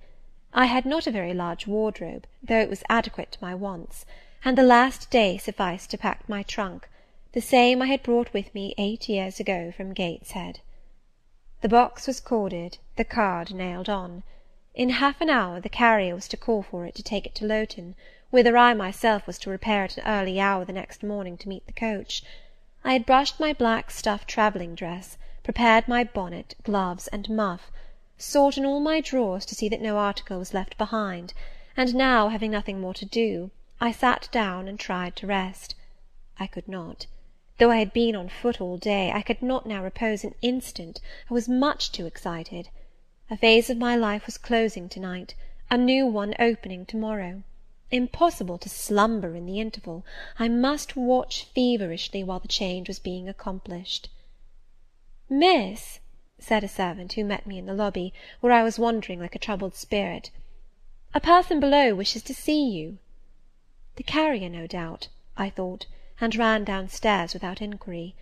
I was passing the back parlour or teacher's sitting-room, the door of which was half open, to go to the kitchen, when some one ran out. "It's her, I'm sure! I could have told her anywhere!" cried the individual who stopped my progress and took my hand. I looked. I saw a woman attired like a well-dressed servant, matronly, yet still young, very good-looking, with black hair and eyes, and lively complexion. "Well, who is it?" she asked, in a voice and with a smile I half recognized. "You've not quite forgotten me, I think, Miss Jane." In another second I was embracing and kissing her rapturously. "Bessy! Bessy! Bessy!" That was all I said, whereat she half laughed, half cried, and we both went into the parlour. By the fire stood a little fellow of 3 years old, in plaid frock and trousers. "That is my little boy," said Bessy directly. "Then you are married, Bessy?" "Yes, nearly 5 years since, to Robert Levin, the coachman, and I've a little girl besides Bobby there, that I've christened Jane." "And you don't live at Gateshead?" "I live at the lodge. The old porter has left." "Well, and how do they all get on? Tell me everything about them, Bessy. But sit down first, and, Bobby, come and sit at my knee, will you?" But Bobby preferred sidling over to his mother. "You're not grown so very tall, Miss Jane, nor so very stout," continued Mrs. Levin. "I dare say they've not kept you too well at school. Miss Reed is the head and shoulders taller than you are, and Miss Georgiana would make 2 of you in breadth." "Georgiana is handsome, I suppose, Bessy?" "Very. She went up to London last winter with her mamma, and there everybody admired her, and a young lord fell in love with her, but his relations were against the match, and what do you think? He and Miss Georgiana made it up to run away, but they were found out and stopped. It was Miss Reed that found them out. I believe she was envious, and now she and her sister lead a cat-and-dog life together. They are always quarrelling." "Well, and what of John Reed?" "Oh, he is not doing so well as his mamma could wish. He went to college, and he got plucked, I think they call it, and then his uncles wanted him to be a barrister, and study the law, but he is such a dissipated young man, they will never make much of him, I think." "What does he look like?" "He is very tall. Some people call him a fine-looking young man, but he has such thick lips." "And Mrs. Reed?" "Mrs. looks stout and well enough in the face, but I think she is not quite easy in her mind. Mr. John's conduct does not please her. He spends a great deal of money." "Did she send you here, Bessy?" "No, indeed; but I have long wanted to see you, and when I heard that there had been a letter from you, and that you were going to another part of the country, I thought I'd just set off and get a look at you before you were quite out of my reach." "I am afraid you are disappointed in me, Bessy." I said this laughing. I perceived that Bessy's glance, though it expressed regard, did in no shape denote admiration. "No, Miss Jane, not exactly. You are genteel enough, you look like a lady, and it is as much as I ever expected of you. You were no beauty as a child." I smiled at Bessy's frank answer. I felt that it was correct, but I confess I was not quite indifferent to its import. At 18 most people wish to please, and the conviction that they have not an exterior likely to second that desire brings anything but gratification. "I dare say you are clever, though," continued Bessy, by way of solace. "What can you do? Can you play on the piano?" "A little." There was one in the room. Bessy went and opened it, and then asked me to sit down and give her a tune. I played a waltz or two, and she was charmed. "The Miss Reeds could not play as well," said she exultingly. "I always said you would surpass them in learning. And can you draw?" "That is one of my paintings over the chimney-piece." It was a landscape in water-colours, of which I had made a present to the superintendent, in acknowledgment of her obliging mediation with the committee on my behalf, and which she had framed and glazed. "Well, that is beautiful, Miss Jane. It is as fine a picture as any Miss Reed's drawing-master could paint, let alone the young ladies themselves, who could not come near it. And have you learnt French?" "Yes, Bessy, I can both read it and speak it." "And you can work on muslin and canvas?" "I can." "Oh, you are quite a lady, Miss Jane. I knew you would be. You will get on whether your relations notice you or not." "There was something I wanted to ask you. Have you ever heard anything from your father's kinsfolk, the Eyres?" "Never in my life." "Well, you know Missus always said they were poor and quite despicable. And they may be poor, but I believe they are as much gentry as the Reeds are; for one day, nearly 7 years ago, a Mr. Eyre came to Gateshead and wanted to see you. Missus said you were at school 50 miles off. He seemed so much disappointed, for he could not stay. He was going on a voyage to a foreign country, and the ship was to sail from London in a day or two. He looked quite a gentleman, and I believe he was your father's brother." "What foreign country was he going to, Bessy?" "An island thousands of miles off, where they make wine. The butler did tell me." "Madeira?" I suggested. "Yes, that is it, the very word." "So he went?" "Yes, he did not stay many minutes in the house. Missus was very high with him. She called him afterwards a sneaking tradesman. My Robert believes he was a wine merchant." "Very likely," I returned, "or perhaps clerk or agent to a wine merchant." Bessy and I conversed about old times an hour longer, and then she was obliged to leave me. I saw her again for a few minutes the next morning at Lowton, while I was waiting for the coach. We parted finally at the door of the Brocklehurst Arms there. Each went her separate way. She set off for the brow of Lowood Fell to meet the conveyance which was to take her back to Gateshead. I mounted the vehicle which was to bear me to new duties and a new life in the unknown environs of Millcote. End of Chapter 10.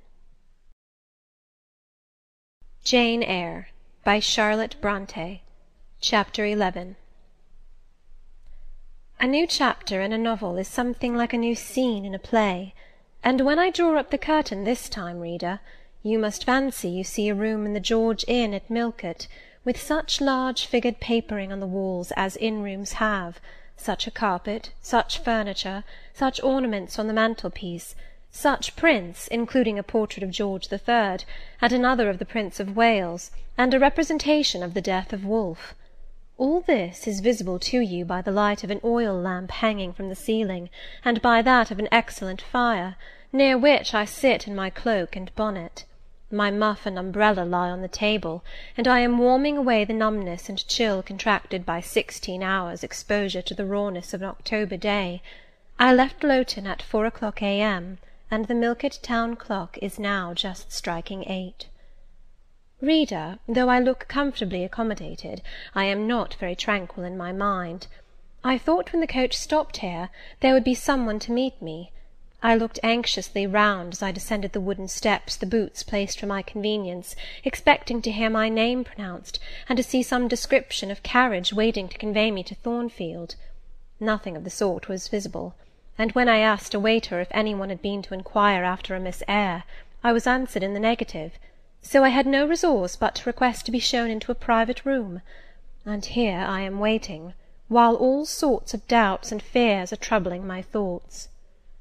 It is a very strange sensation to inexperienced youth to feel itself quite alone in the world, cut adrift from every connection, uncertain whether the port to which it is bound can be reached, and prevented by many impediments from returning to that it has quitted.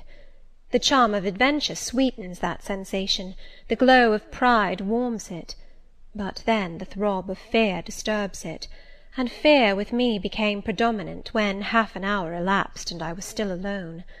I bethought myself to ring the bell. "Is there a place in this neighbourhood called Thornfield?"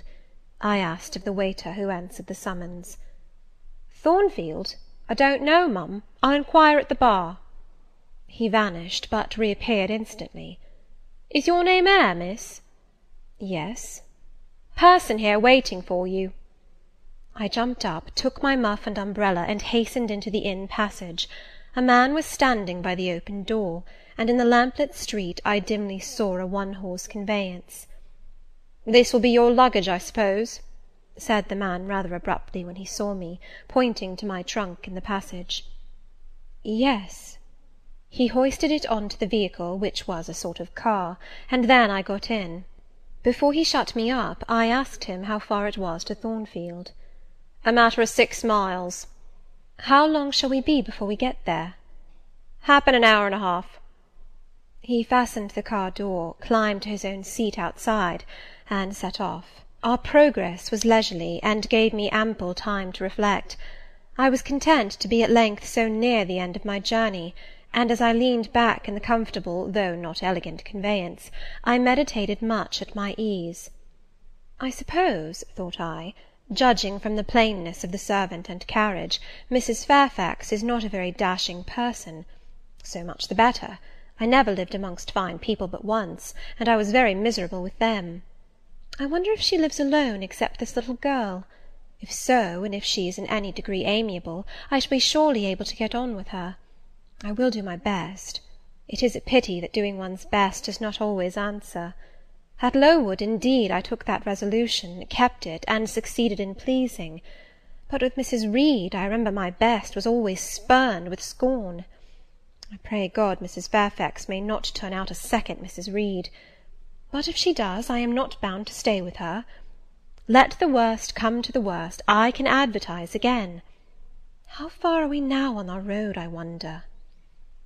I let down the window and looked out. Millcote was behind us.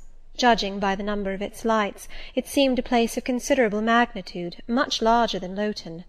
We were now, as far as I could see, on a sort of common, but there were houses scattered all over the district. I felt we were in a different region to Lowood, more populous, less picturesque, more stirring, less romantic. The roads were heavy, the night misty. My conductor let his horse walk all the way, and the hour and a half extended, I verily believe, to 2 hours. At last he turned in his seat and said, "You're known so far for Thornfield now." Again I looked out. We were passing a church. I saw its low, broad tower against the sky, and its bell was tolling a quarter. I saw a narrow galaxy of lights, too, on a hillside, marking a village or hamlet. About 10 minutes after, the driver got down and opened a pair of gates. We passed through, and they clashed to behind us. We now slowly ascended a drive, and came upon the long front of a house. Candle-light gleamed from one curtained bow window, all the rest were dark. The car stopped at the front door.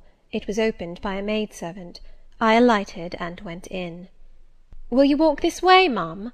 said the girl, and I followed her across a square hall with high doors all round. She ushered me into a room whose double illumination of fire and candle at first dazzled me, contrasting as it did with the darkness to which my eyes had been for 2 hours inured. When I could see, however, a cosy and agreeable picture presented itself to my view. A snug small room, a round table by a cheerful fire, an arm-chair high-backed and old-fashioned, wherein sat the neatest imaginable little elderly lady, in widow's cap, black silk gown, and snowy muslin apron, exactly like what I had fancied Mrs. Fairfax, only less stately and milder looking. She was occupied in knitting. A large cat sat demurely at her feet. Nothing, in short, was wanting to complete the beau ideal of domestic comfort. A more reassuring introduction for a new governess could scarcely be conceived. There was no grandeur to overwhelm, no stateliness to embarrass, and then, as I entered, the old lady got up, and promptly and kindly came forward to meet me. "How do you do, my dear? I'm afraid you have had a tedious ride. John drives so slowly. You must be cold. Come to the fire." "Mrs. Fairfax, I suppose?" said I. "Yes, you are right. Do sit down." She conducted me to her own chair, and then began to remove my shawl and untie my bonnet strings. I begged she would not give herself so much trouble. "Oh, it is no trouble. I dare say your own hands are almost numbed with cold. Leah, make a little hot negus and cut a sandwich or two. Here are the keys of the store-room." And she produced from her pocket a most housewifely bunch of keys, and delivered them to the servant. "Now then, draw nearer to the fire," she continued. "You've brought your luggage with you, haven't you, my dear?" "Yes, ma'am." "I'll see it carried into your room," she said, and bustled out. She treats me like a visitor, thought I. I little expected such a reception. I anticipated only coldness and stiffness. This is not like what I have heard of the treatment of governesses, but I must not exult too soon. She returned, with her own hands cleared her knitting apparatus and a book or two from the table, to make room for the tray which Leah now brought, and then herself handed me the refreshments. I felt rather confused at being the object of more attention than I had ever before received, and that, too, shown by my employer and superior; but as she did not seem herself to consider she was doing anything out of her place, I thought it better to take her civilities quietly. "Shall I have the pleasure of seeing Miss Fairfax to-night?" I asked, when I had partaken of what she offered me. "What did you say, my dear? I am a little deaf," returned the good lady, approaching her ear to my mouth. I repeated the question more distinctly.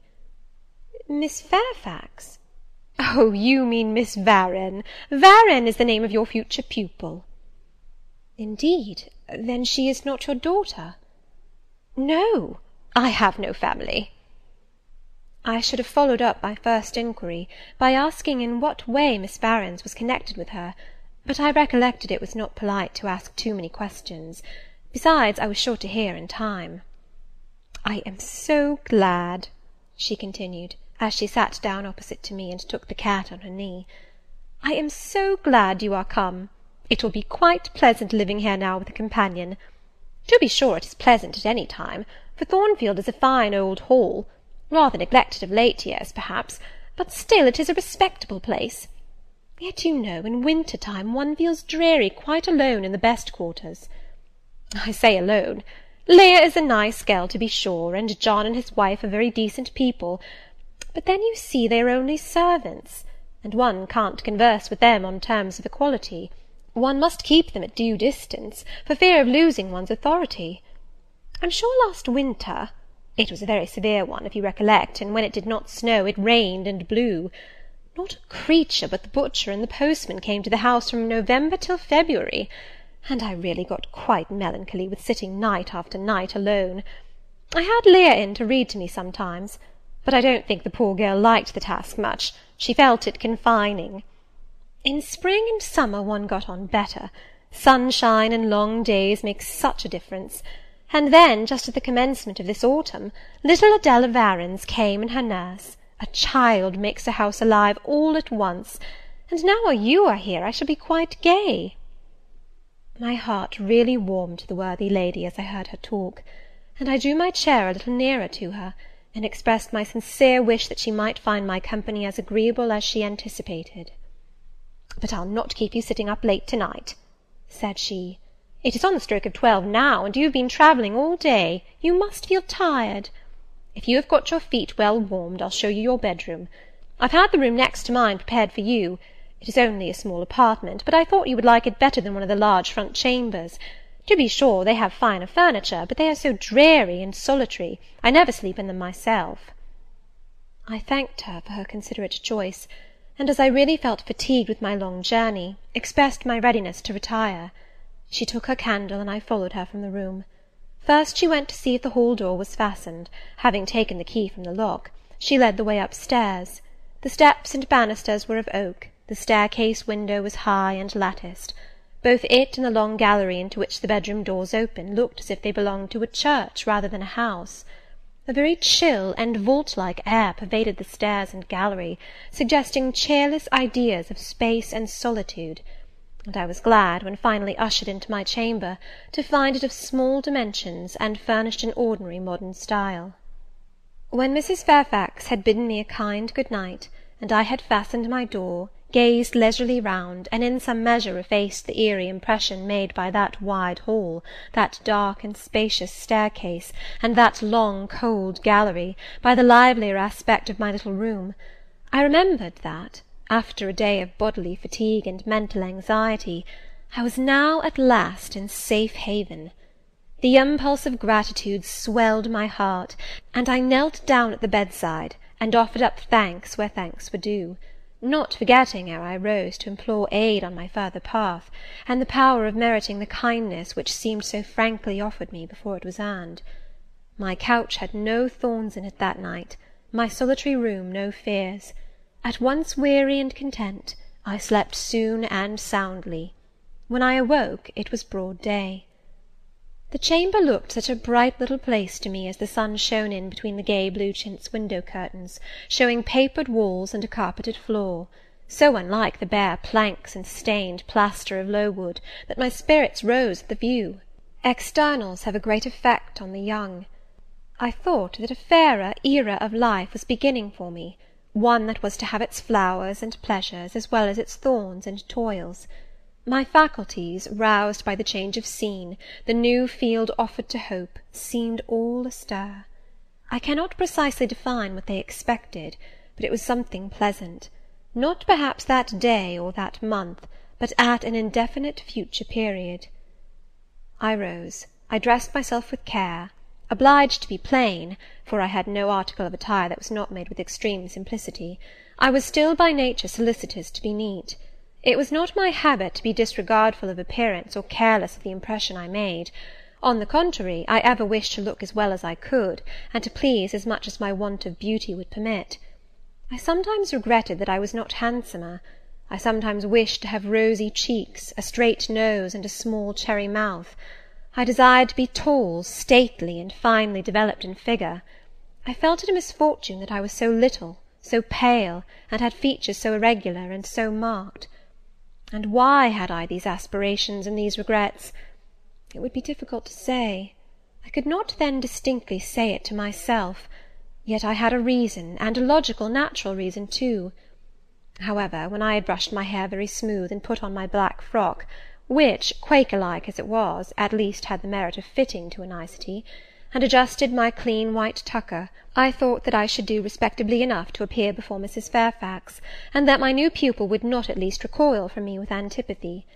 Having opened my chamber window, and seen that I left all things straight and neat on the toilet table, I ventured forth.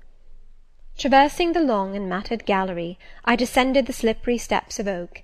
Then I gained the hall. I halted there a minute. I looked at some pictures on the walls. One, I remember, represented a grim man in a cuirass, and one a lady with powdered hair and a pearl necklace. At a bronze lamp pendant from the ceiling, at a great clock whose case was of oak curiously carved, an ebon black with time and rubbing. Everything appeared very stately and imposing to me, but then I was so little accustomed to grandeur. The hall door, which was half of glass, stood open. I stepped over the threshold. It was a fine autumn morning, The early sun shone serenely on embrowned groves and still green fields. Advancing on to the lawn, I looked up and surveyed the front of the mansion. It was 3 stories high, of proportions not vast, though considerable, a gentleman's manor-house, not a nobleman's seat. Battlements round the top gave it a picturesque look. Its grey front stood out well from the background of a rookery, whose cawing tenants were now on the wing. They flew over the lawn and grounds to alight in a great meadow, from which these were separated by a sunk fence, and where an array of mighty old thorn-trees, strong, knotty, and broad as oaks, at once explained the etymology of the mansion's designation. Farther off were hills, not so lofty as those round Lowood, nor so craggy, nor so like barriers of separation from the living world, but yet quiet and lonely hills enough, and seeming to embrace Thornfield with a seclusion I had not expected to find existent so near the stirring locality of Millcote. A little hamlet, whose roofs were blent with trees, straggled up the side of one of these hills. The church of the district stood nearer Thornfield. Its old tower-top looked over a knoll between the house and gates.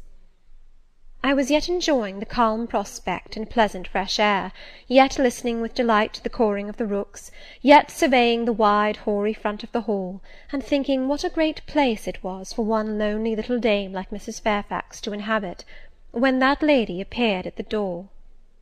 "What, out already?" said she. "I see you are an early riser." I went up to her, and was received with an affable kiss and shake of the hand. "How do you like Thornfield?" she asked. I told her I liked it very much. "Yes," she said, "it is a pretty place, but I fear it will be getting out of order unless Mr. Rochester should take it into his head to come and reside here permanently, or at least visit it rather oftener. Great houses and fine grounds require the presence of the proprietor." "Mr. Rochester?" I exclaimed. "Who is he?" "The owner of Thornfield," she responded quietly. "Did you not know he was called Rochester?" Of course I did not. I had never heard of him before, but the old lady seemed to regard his existence as a universally understood fact, with which everybody must be acquainted by instinct. "I thought," I continued, "Thornfield belonged to you." "To me! Bless you, child, what an idea! To me! I am only the housekeeper, the manager. To be sure, I am distantly related to the Rochesters by the mother's side, or at least my husband was. He was a clergyman, incumbent of Hay, that little village yonder on the hill, and that church near the gates was his. The present Mr. Rochester's mother was a Fairfax, and second cousin to my husband. But I never presume on the connection. In fact, it is nothing to me. I consider myself quite in the light of an ordinary housekeeper. My employer is always civil, and I expect nothing more." "And the little girl, my pupil?" "She is Mr. Rochester's ward. He commissioned me to find a governess for her.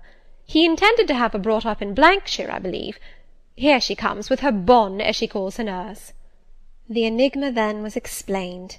This affable and kind little widow was no great dame, but a dependent like myself. I did not like her the worse for that. On the contrary, I felt better pleased than ever. The equality between her and me was real, not the mere result of condescension on her part. So much the better, my position was all the freer. As I was meditating on this discovery, a little girl, followed by her attendant, came running up the lawn. I looked at my pupil, who did not at first appear to notice me. She was quite a child, perhaps 7 or 8 years old, slightly built, with a pale, small-featured face, and a redundancy of hair falling in curls to her waist. "Good morning, Miss Adela," said Mrs. Fairfax. "Come and speak to the lady who is to teach you, and to make you a clever woman some day." She approached. "C'est là ma gouvernante," said she, pointing to me, and addressing her nurse, who answered, "Mais oui, certainement." "Are they foreigners?" I inquired, amazed at hearing the French language. "The nurse is a foreigner, and Adela was born on the continent, and I believe never left it until within 6 months ago. When she first came here she could speak no English. Now she can make shift to talk it a little. I don't understand her, she mixes it so with French, but you will make out her meaning very well, I dare say." Fortunately, I had had the advantage of being taught French by a French lady, and as I had always made a point of conversing with Madame Pirot as often as I could, and had, besides, during the last 7 years, learnt a portion of French by heart daily, applying myself to take pains with my accent, and imitating as closely as possible the pronunciation of my teacher, I had acquired a certain degree of readiness and correctness in the language, and was not likely to be much at a loss with Mademoiselle Adela. She came and shook hands with me when she heard that I was her governess, and as I led her into breakfast, I addressed some phrases to her in her own tongue. She replied briefly at first, but after we were seated at the table, and she had examined me some 10 minutes with her large hazel eyes, she suddenly commenced chattering fluently. "Ah," cried she in French, "you speak my language as well as Mr. Rochester does. I can talk to you as I can to him, and so can Sophie. She will be glad. Nobody here understands her. Madame Fairfax is all English. Sophie is my nurse. She came with me over the sea in a great ship with a chimney that smoked. How it did smoke! And I was sick, and so was Sophie, and so was Mr. Rochester. Mr. Rochester lay down on a sofa in a pretty room called the salon, and Sophie and I had little beds in another place. I nearly fell out of mine, it was like a shelf, and Mademoiselle, what is your name?" "Eyre, Jane Eyre." "Eyre? Bah! I cannot say it. Well, our ship stopped in the morning, before it was quite daylight, at a great city, a huge city, with very dark houses, and all smoky, not at all like the pretty clean town I came from, and Mr. Rochester carried me in his arms over a plank to the land, and Sophie came after, and we all got into a coach, which took us to a beautiful large house, larger than this, and finer, called an hotel. We stayed there nearly a week.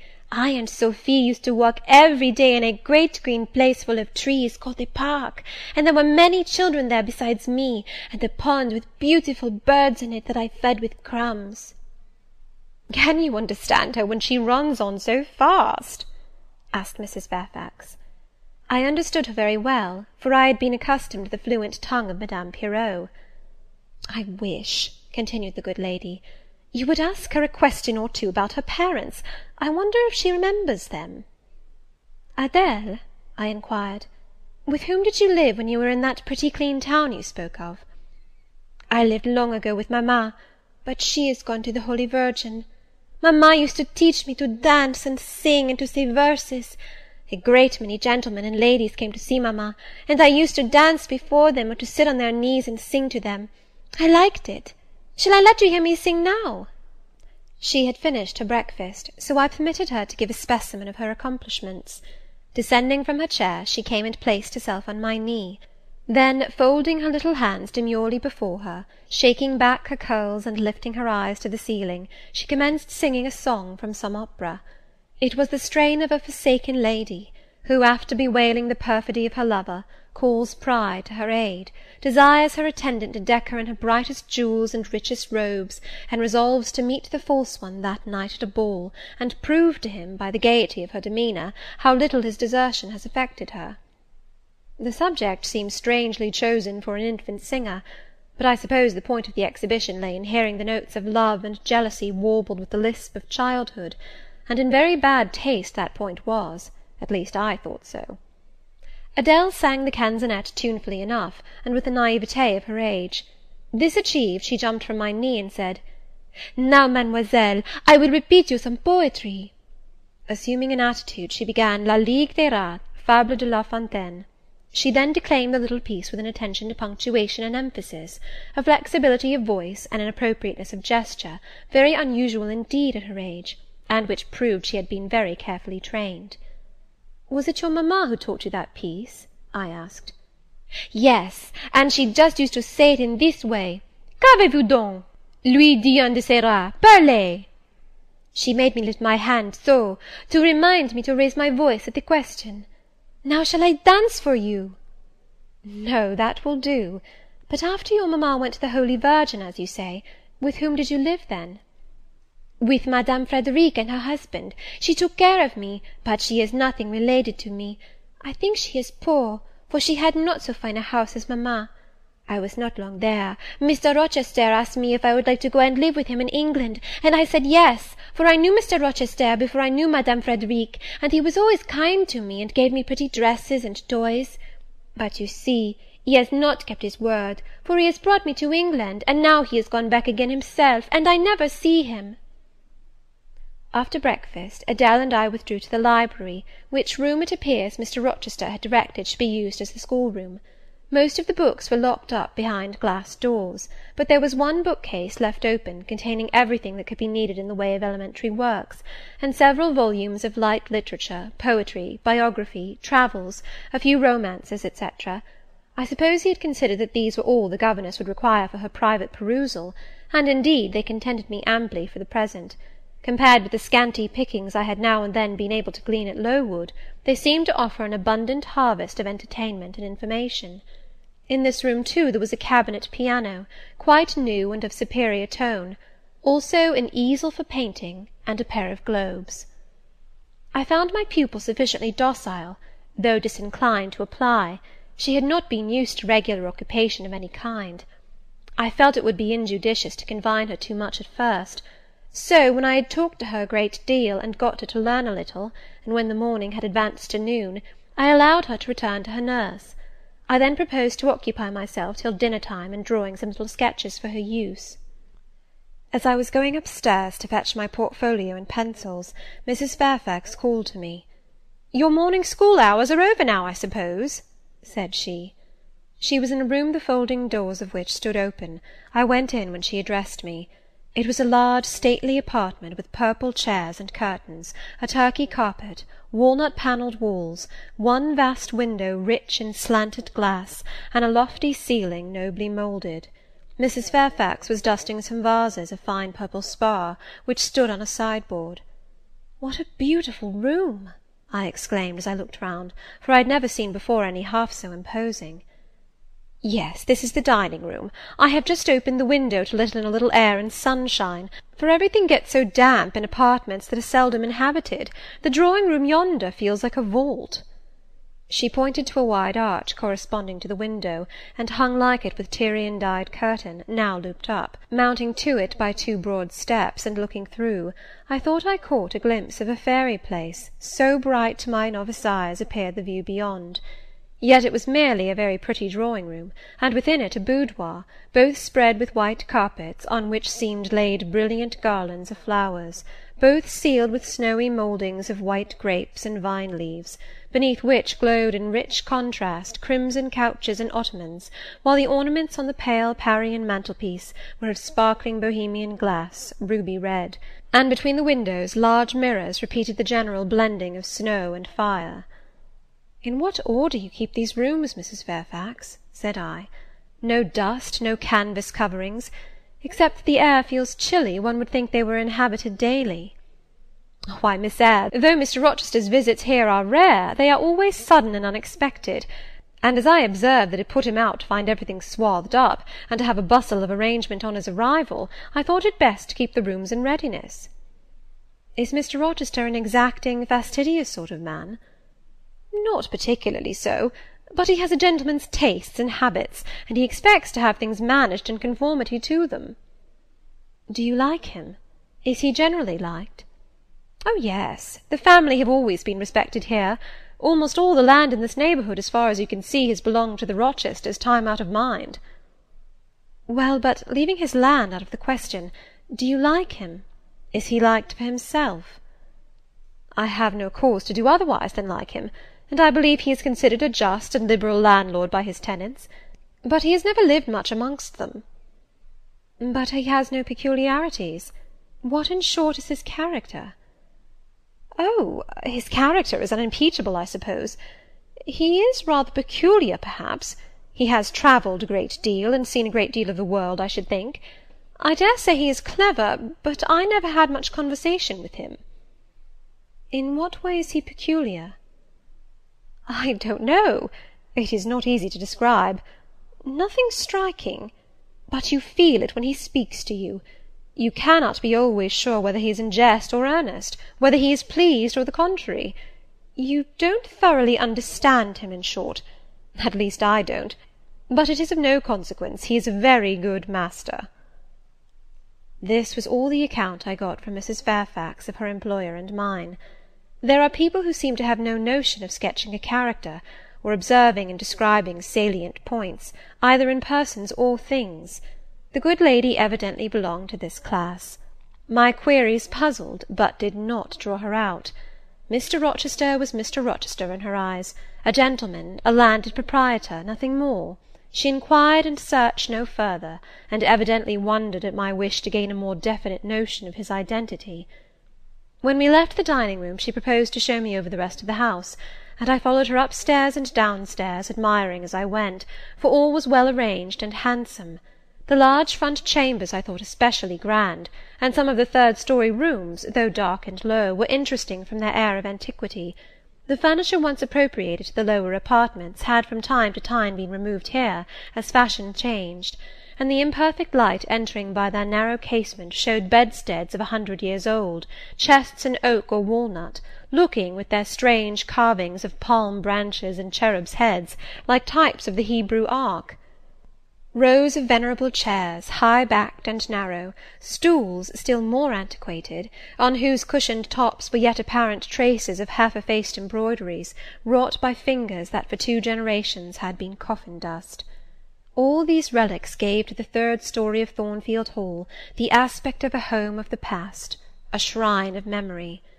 I liked the hush, the gloom, the quaintness of these retreats in the day, but I by no means coveted a night's repose on one of those wide and heavy beds, shut in, some of them with doors of oak, shaded others with wrought old English hangings crusted with thick work, portraying effigies of strange flowers, and stranger birds, and strangest human beings, all which would have looked strange indeed by the pallid gleam of moonlight. "Do the servants sleep in these rooms?" I asked. "No, they occupy a range of smaller apartments to the back. No one ever sleeps here. One would almost say that, if there were a ghost at Thornfield Hall, this would be its haunt." "So I think. You have no ghost, then?" "None that I ever heard of," returned Mrs. Fairfax, smiling. "Nor any traditions of one? No legends or ghost stories?" "I believe not. And yet it is said the Rochesters have been rather a violent than a quiet race in their time. Perhaps, though, that's the reason they rest tranquilly in their graves now." "Yes, after life's fitful fever they sleep well," I muttered. "Where are you going now, Mrs. Fairfax?" For she was moving away. "On to the Leads. Will you come and see the view from thence?" I followed still, up a very narrow staircase to the attics, and thence by a ladder and through a trap-door to the roof of the hall. I was now on a level with the crow colony, and could see into their nests.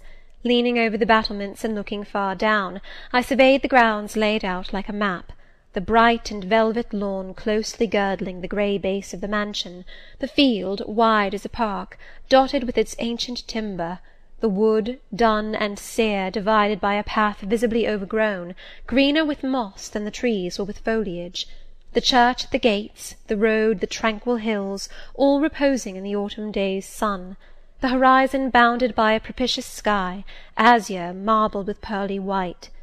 No feature in the scene was extraordinary, but all was pleasing.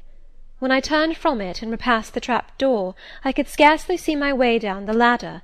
The attic seemed black as a vault compared with that arch of blue air to which I had been looking up, and to that sunlit scene of grove, pasture, and green hill, of which the hall was the centre, and over which I had been gazing with delight.